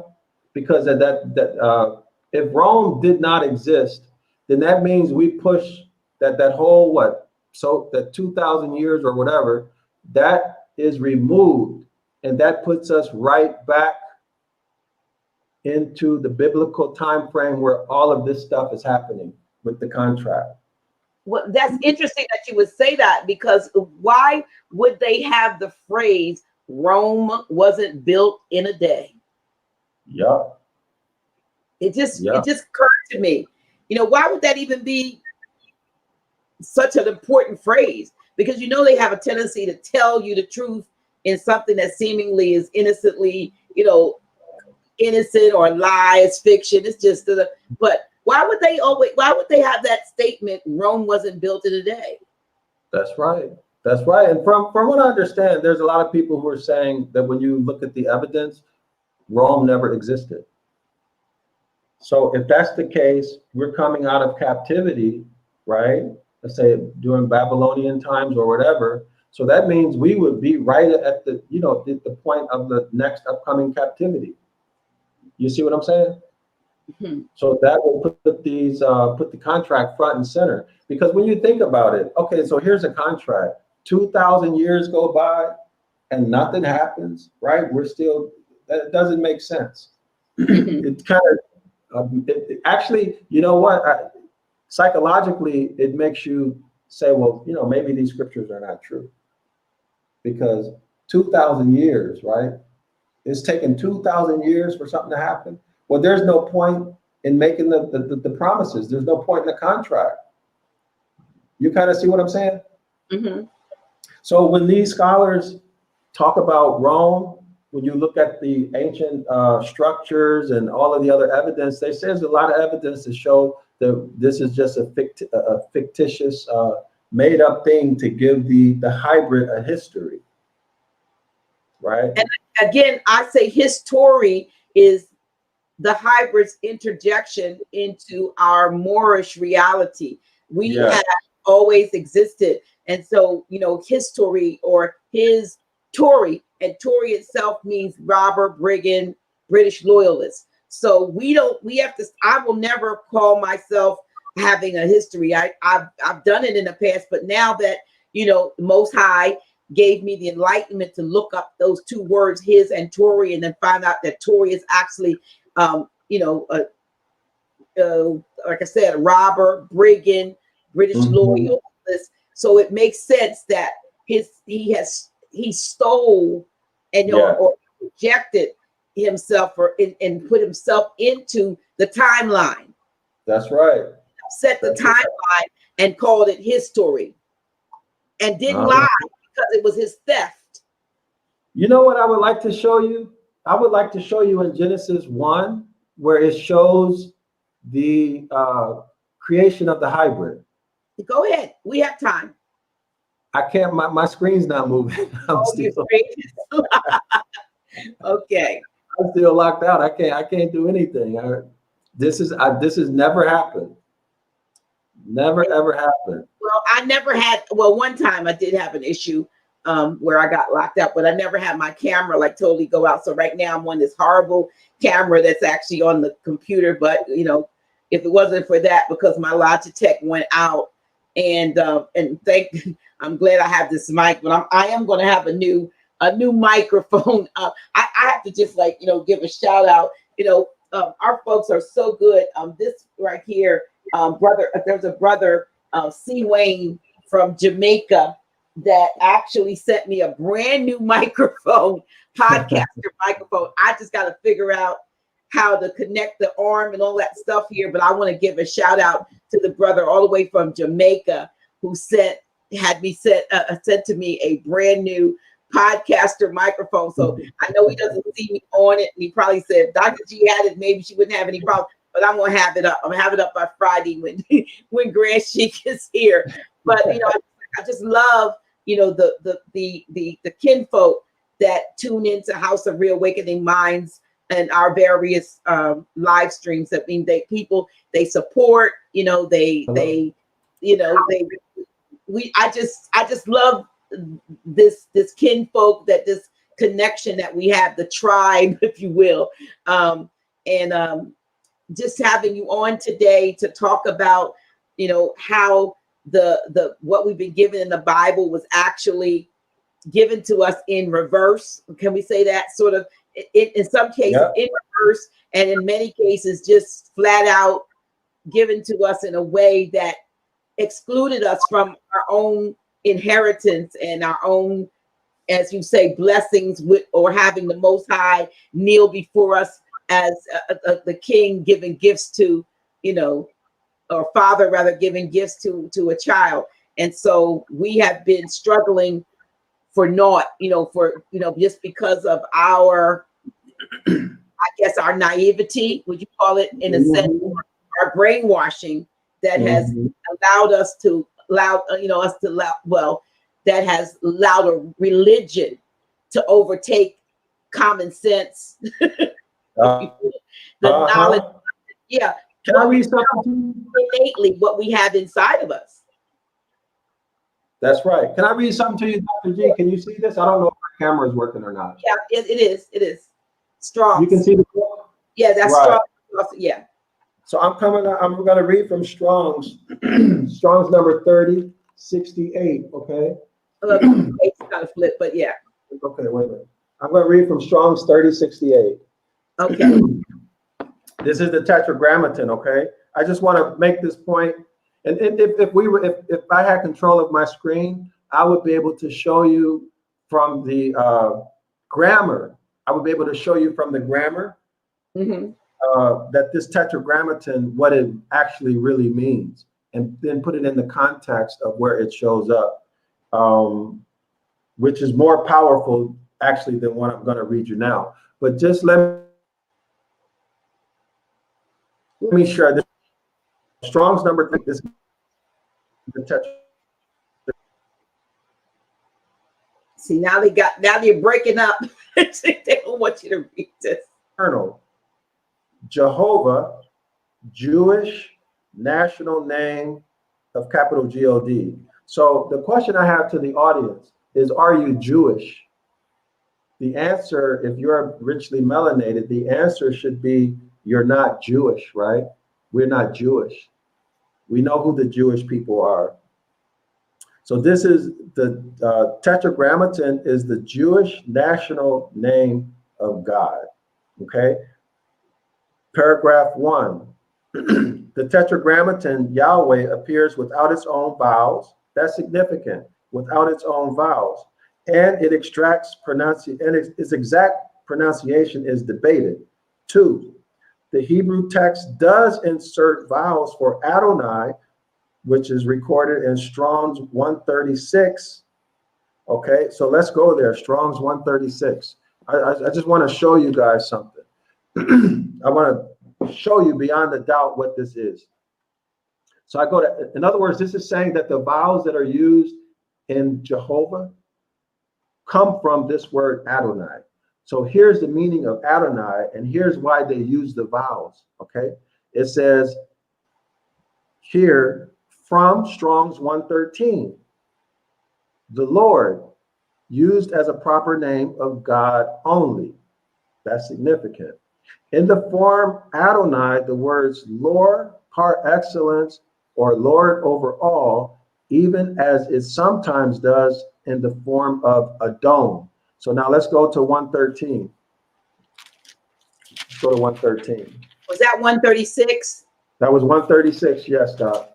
113 reads, Strong's 113. This is significant, everyone. Please read, because this solves a lot of issues here. Please listen carefully. From an unused root, okay, meaning to rule, sovereign, controller, human or divine, right? Human or divine. All right. So let's skip down to paragraph 3. When applied to capital God, Adon is used in several senses. It signifies his position as the one who has authority, like a master, over his people to reward the obedient and punish the disobedient. Let's skip down to 3C. In some cases, the word appears to be a title, suggesting capital God's relationship to and position over Israel. Okay, now let's continue. In such context, Adon is a formal divine name. How many people knew that?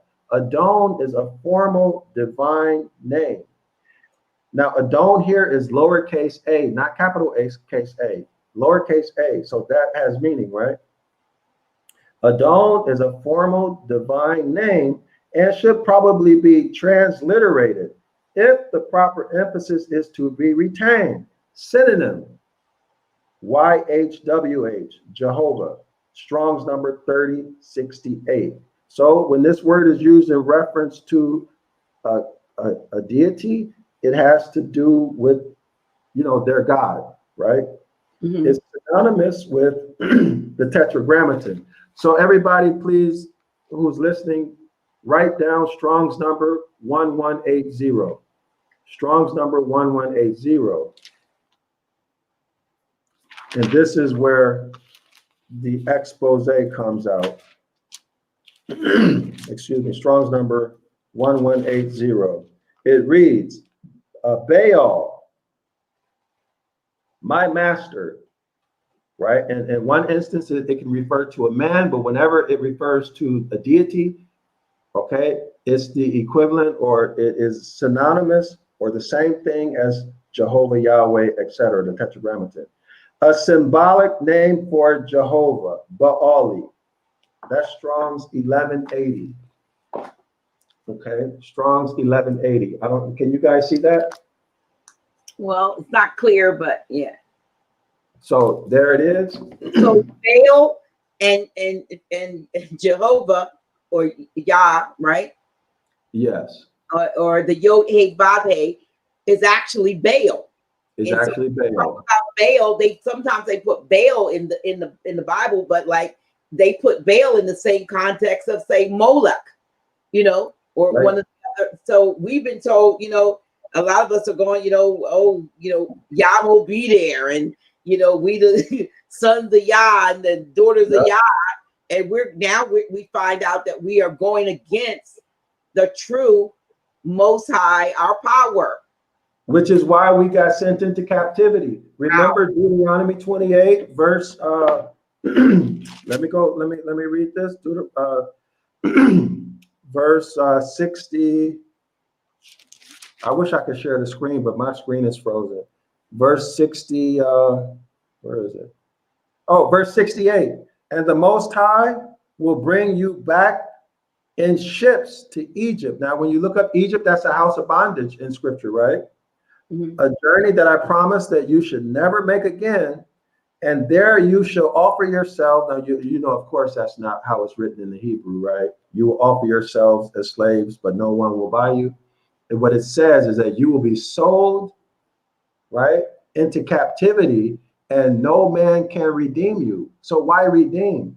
Redeem is because in our law, in our tradition, if you lost your property, you could hire yourself out as an employee, right? That's what they call a slave.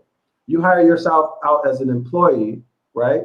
But if, let's say, if you took money, you took a debt and you can't afford to pay it back, now you can hire yourself out as an employee, but one of your close relatives can pay it off and redeem you, right? So this is saying there's no way out, right? That's it. So when you correlate that to, you know, that website Slave Voyages, like you were saying, Dr. G, how all these people, they got on the suffix to their name, Netanyahu, or all of these other Yahoo suffix to their name. They're carrying the Baal deity to their name in violation of the first commandment. So of course he sent us into slavery. He said he won't forgive that. Deuteronomy 29, you know?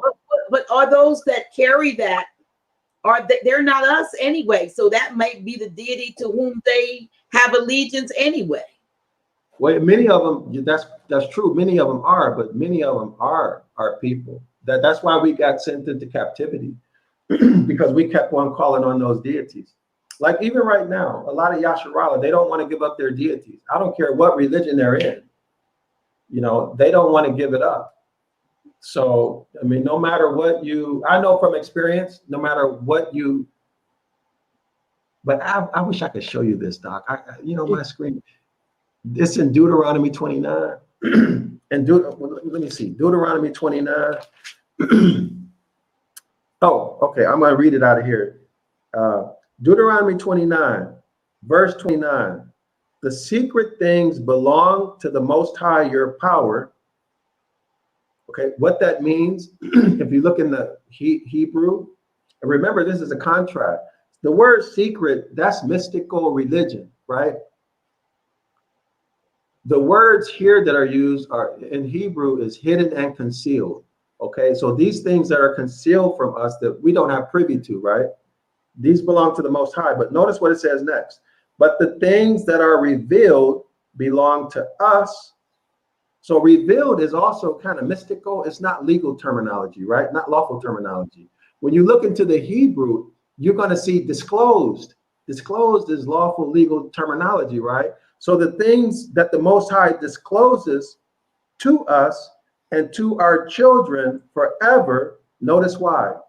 That we may do all the words of this law. So in other words, the Most High is going to disclose this information to us. And like you said, during the time of the Great Awakening, the revealing. He discloses it to us. Why? So that we can follow his instructions, right? And then why? Because he wants to give us all of these blessings. In other words, he wants to kneel before us and give us the world to rule and to live well like kings and priests that we are. But we're in the degraded state of mind. You know, the whole I am, the whole I am, that goes back to the reticular activating system in the brain. So I am, yes, I am a millionaire, right? I am poor. I am a great lover, right? I'm honest. Whatever follows I am is what you are. And that's the great design that the Most High put in us to make us deities, right? Or quote unquote gods. We have the power to create, right? Based upon, in other words, we create our own reality. Absolutely. And I believe that yeah, the reticular activation system, that once you start to, you know, the synapses start the firing and so forth, after repetition of certain phraseology, then it becomes connected, and then it eventually goes from you saying it to you being it. Yes, and they took this ancient science, Dr. G, and deified it. This is an ancient science of how man creates his own reality, how man becomes whatever he decides I am, right? They Or took as the a man I am. thinketh. They put it in there. As a man thinketh in his heart, so is he. Yes, and they took that ancient science and put it to the tetragrammaton. I am, I will be, whoever. So this is the fraud. You see what I'm saying? I am.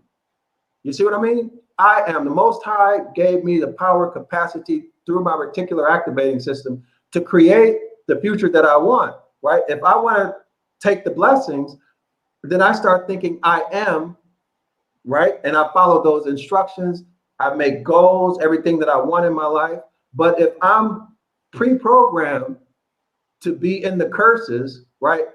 Always expecting the worst to happen to me, never thinking I'm poor, you know, I'm bad, right? All of these. So your I am is going to keep you in the curses. Right. You see what I'm saying? But anyway, so I get the point. Whatever follows I am, and if that's what you kind of keep as your mantra, so to speak, if that's your confession, then you will attract it. That's exactly what you attract. Yes, and don't give that glory to a deity. Don't say that this tetragrammaton is the reason why you were able to recover from this, or the reason why you were able to do that. No, say I accomplished that because I am. The Most High gave me the capacity to do that powerful thing, right? Or to get off of whatever habit you had, or to achieve what great goals. Give the credit to the Most High for making you with the capacity to be the deity I am. You see what I'm saying? Everybody. Right. And you off subject a little bit, but before you're a medical doctor, among other things. So you're a medical doctor, and so you know the power of, even, you know, in the situation that we're in now, when there's a constant bombardment of the morbidity rate and what's happening. I'm trying to dance around it, you know, but of what's causing thus and so. And I heard something where someone said there's only about 6% of those who have succumbed lately over the last 8 months actually succumbed to that, and everything else had 1 to 2 underlying factors, and then that was there too. So from you being a medical doctor, you know the power of, say, so-called Western medicine over the mind, mind's ability to actually, you know, like the placebo effect. Yes. That's true. That's real. Yeah. So many people will die from the diagnosis. That's right. Because they believed it. That's and right. then they manifested, you know, that which was their end result, while others will defy the prognosis based on their disbelief in what was said, and their belief in this is not my time, or I don't have that. Yeah. And as a medical doctor, I would say, would you say that the power of the mind, the I am, is probably even more powerful than the medicinal potions that? Yeah, you're exactly right, because we're like we have this great inner pharmacy, right? Where we can produce whatever it is we want if we're aware of it, Now we have to have certain baseline things, like we have to have proper mineral nutrition. This is why they took the minerals out of the food, because without proper mineral nutrition, your biochemical functions won't function properly. So it's basically like taking your car and taking out a couple of the spark plugs, right? Eventually it's going to shut down. So when they took the mineral nutrition out of the food, we're still able to function, but now we're getting cancer, we decline in, every aspect of our being. So if we can maintain proper mineral nutrition, our bodies can produce anything. It's all in a matter of mind. I am. Right. So I hope everybody in the audience will give the praise and the glory to the Most High for the way that we are made, and not give it to some deity, right? Because it is us. It's us. I think in the Moorish community, they say the higher and the lower self, right? And you decide which team you want to be on. You want to be with the higher self. It's all in the matter of who I am is. Well, listen, this has been wonderful, and you are you're one of the many who have disbelieved the lie that this particular landmass, and I'm not saying that this landmass isn't great, but the colonizers, being on this landmass and kind of putting the people under subjugation has not made has taken away its greatness, has taken away its mineral and content, and all of the good things, has sucked the life out. And so many have been given false imagery of all these places being so terrible and this being the greatest place, and it's just like we got to make them feel like their prison is their paradise. Yeah. And so you being right now in Southeast Asia and calling that home. I mean, you were telling me something to take, and you said you do have these, and you brought up I said, oh, that's a dragon fruit. I guess you didn't know the name of it, but it's plentiful over there. And I told you they're like $5.99, $6.99 for one. You said they charge that much over there? Yes, they do. And I bought six of them. I bought six of them for about $1.50. Oh, I want to just scream! You all know. If you know anything about a dragon fruit, we might pay $6.99 or $5.99 for one. You bought 6 of them for $1.99 US, equivalent to the US dollar.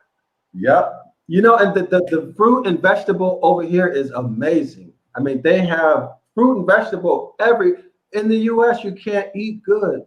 Here, like I eat good every day. I got all the fresh fruit, the greens, the fresh vegetables, the greens, the purples, everything. All of the colors of everything all around you. And then all the fruit, different varieties of lemon. They got the green oranges, the oranges. They got all kind of coffee. Everywhere you go, there's coffee, right? And they got herbs, it's just amazing. You're in a place that the U.S. corporation decimated, and I'm assuming that there was a great rebuild. It had to be after all those years of a war there, and so we don't get the proper imagery of what what has taken place in the years since that particular war. But you know what, Doc, that they don't tell in the U.S.? They don't tell about the reason of the war. The French, in the mid 1800s, they came in and colonized, enslaved the Vietnamese people, right? They came in and colonized. And then after the First World War, they got the Vietnamese broke free, right? And then the French said, well, wait a minute, we're coming back in 1954. They come back to war to recolonize them. Okay. Wow. Yeah, recolonized them. Then the US jumped in. So nobody knows this story. This was about putting the Vietnamese people in slavery, right? But when you go into the provinces, this is an amazing country. I mean,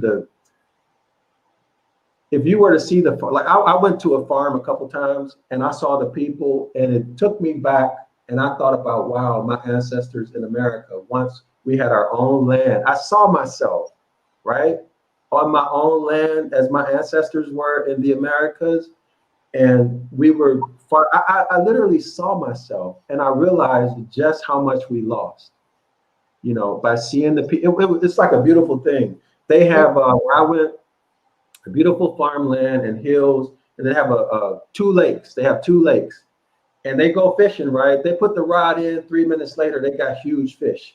They don't wait hours. Right? A couple minutes later, they got these huge fish, and then everybody goes. Like the women went out into the garden, and they come back and with all of these vegetables, and they prepared a meal, and they laid out the blanket, not on some type of floor matting or whatever, and they put the food on the floor. Banana leaves they use the banana leaves. Yeah, all of that. And we sat there and ate on the floor. Everybody, we eating with the chopsticks, but also with the hands, and people passing. It was an amazing thing, and it just made me realize what we had and what we lost, And then when I walk outside, they don't have like the big Walmarts and all of that stuff here. So they still have mom and pop restaurants, mom and pop stores. And so I think like when I was a child growing up in the hood, you could see, we still had our own stores, even if it was just a candy store, right? But now we don't have anything. So when I'm here and I see all this commerce, everyday people got their own stores. Even like at their house, they got a store. And I think to myself, wow, these people put in the US, they put in public policy where we can't have a store in a residential area, right? And they make it so that we can't have our own store because we can't compete with the Walmarts and the big stores. So they got us in poverty intentionally. But it's not like that there. Not like that here. It's just amazing here. Everybody's got a shop, coffee shops on every corner, all kind of stores, laundry. You name it, all kind of commerce. And we in the US are missing out on all of that, right?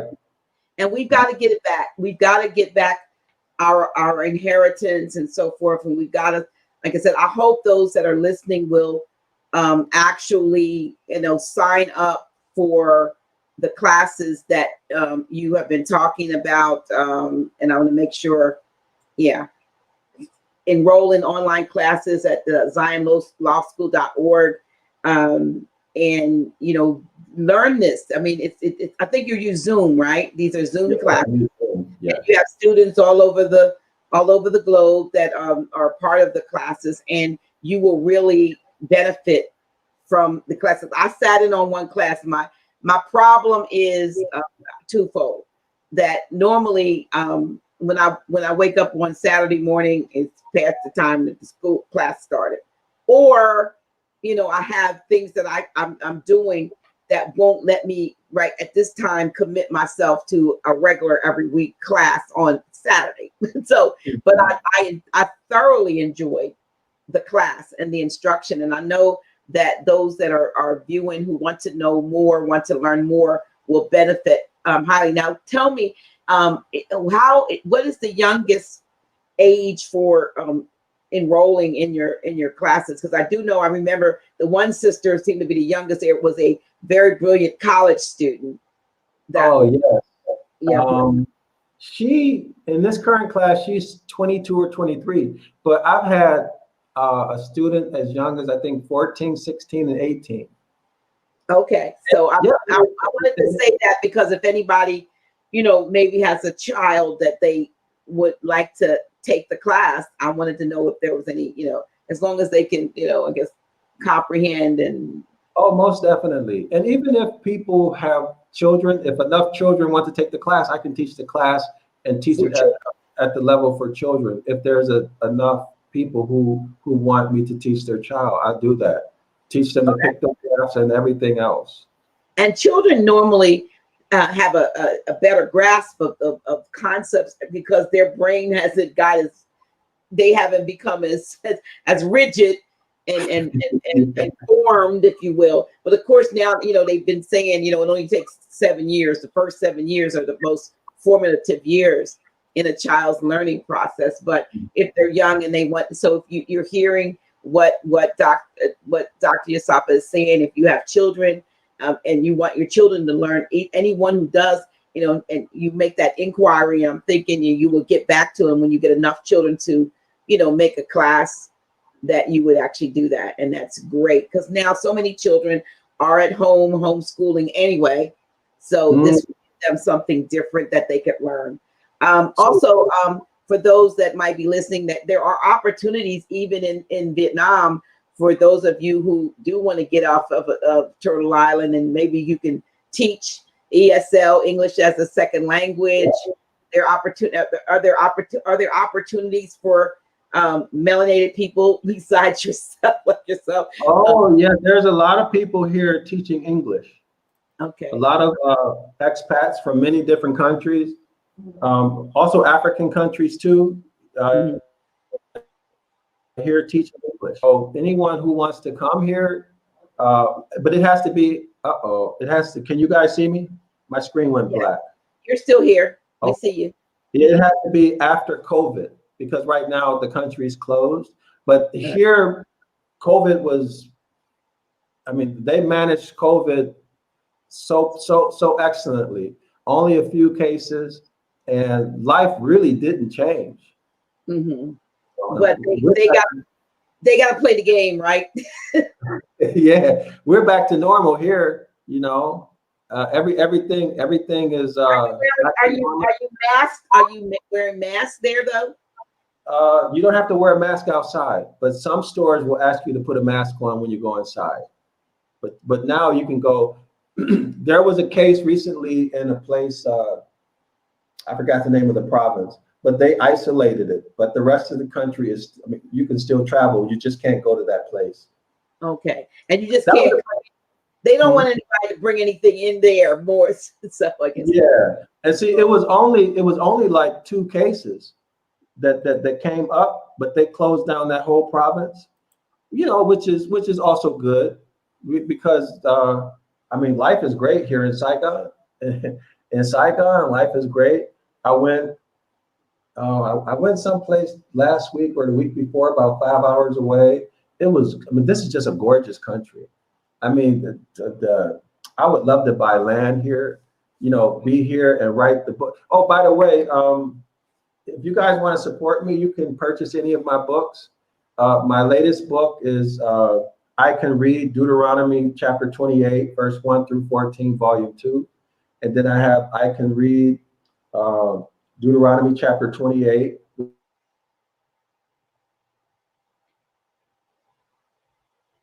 Got you frozen right now. So I'm gonna put up his link, because as you can see, again, he is frozen. And so what I'm going to do is I'm going to thank you all for tuning in. We have had all kinds of technical difficulties during this broadcast, but oh, he's calling me on the phone. Yeah, I'm gonna put you on speakerphone, Dr. Yasapa, because I know you got shut down. Yeah, my computer turned off. Well, I'm still live, so I'm getting ready to close out, but I want to thank you. I want to thank you for, this very good presentation that you gave us and the information that you shared. And I believe that there will be many, as a result of what the information you shared, who are going to be signing up for those 2 classes that you mentioned. And the name of your books, the I Can Read. Can they get the books by going to your zionlawschool.org site, or do they have to go on Amazon, or I don't know, or should they? They can get get it on zionlawschool.org. Okay. We're also available on Amazon. Mhm. Amazon takes too much money. I mean, so if I ask everybody to buy it on my website so I can, I don't have to pay Amazon most of the money. Okay, so apparently we hear that, and Amazon takes too much of the author's money. So if you want to get his books, just go to his website. Not only can you enroll in the classes, but you can purchase the books. And we so appreciate you being on the show. I am about to close out. Appreciate each and every one of your patience with the technical difficulties that we have undertaken during this this broadcast, but I know that you got a lot out of it. I know I did, and this will not be the last time, Dr. Yosepa. We will have you back on the show again, I'm sure. I want to hear about all of the people who signed up and took your class. Thank you so much. I know it's like it's early in the, it's about probably about 9, almost 10 in the morning there on Wednesday. And we're still on Tuesday night here. So I know you got up early for this. And so maybe you can go back and get some rest. But I thank you so much for being on the show. Okay, thank you, Dr. G. Can I invite people to the class every Saturday at 9 a.m.? Yes. Central Standard Time? Okay. Four classes. That's my time free. And can I give you the link, Dr. G, and you can put it, I'll send it to you? Yes. There's a link for the class. Oh, yeah. Okay. So Dr. Yosepa is going to give me. Go ahead. If anyone wants to come, you can come for 1 month. It's every Saturday at 9 a.m. We're going to go through topics that we went through today, but in more specific, more exact detail. Okay. Dr. D, thank you so much. You're for welcome. allowing me to be on your platform. And thanks everyone who was in the audience, and also those people who asked questions and everything. I'm grateful. And with that, I guess I'll say Shalawama. Shalawama. And what does Shalawama mean? Shalawama means peace. It also means may the Most High return to you everything that was taken from you. Shalawama. May the Most High return to you everything that was taken from you. And it's Shalarama, or let me say it correctly. Say it. I'm going to say it again. Say it again.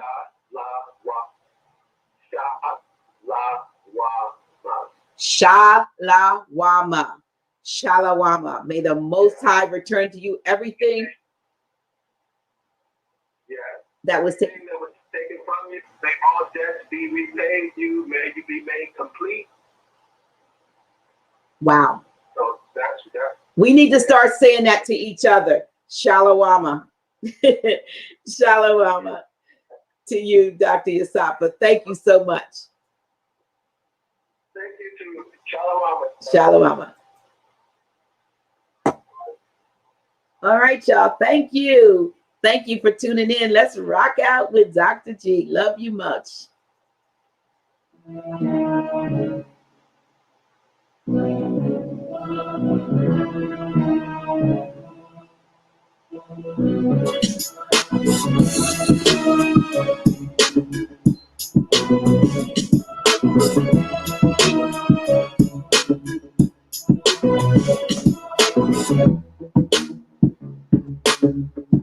Dr. G.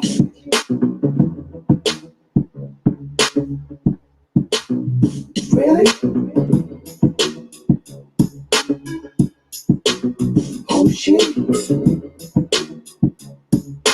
Yeah, that's me. Dr. G.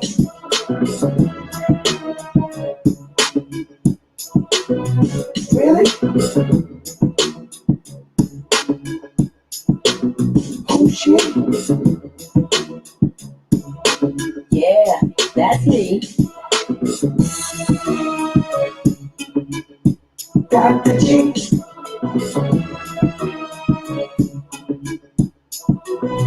Really?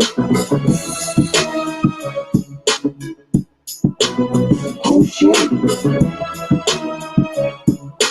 Yeah, that's me.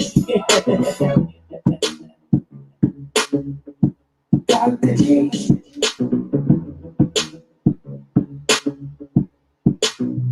Really? Who's she? Yeah, that's me. Dr. G.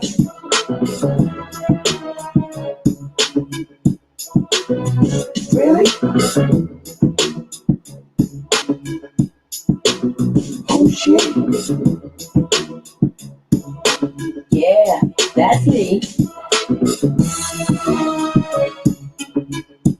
Dr. G.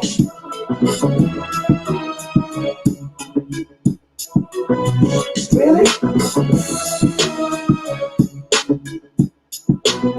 Who's she? Yeah, that's me. Dr. G.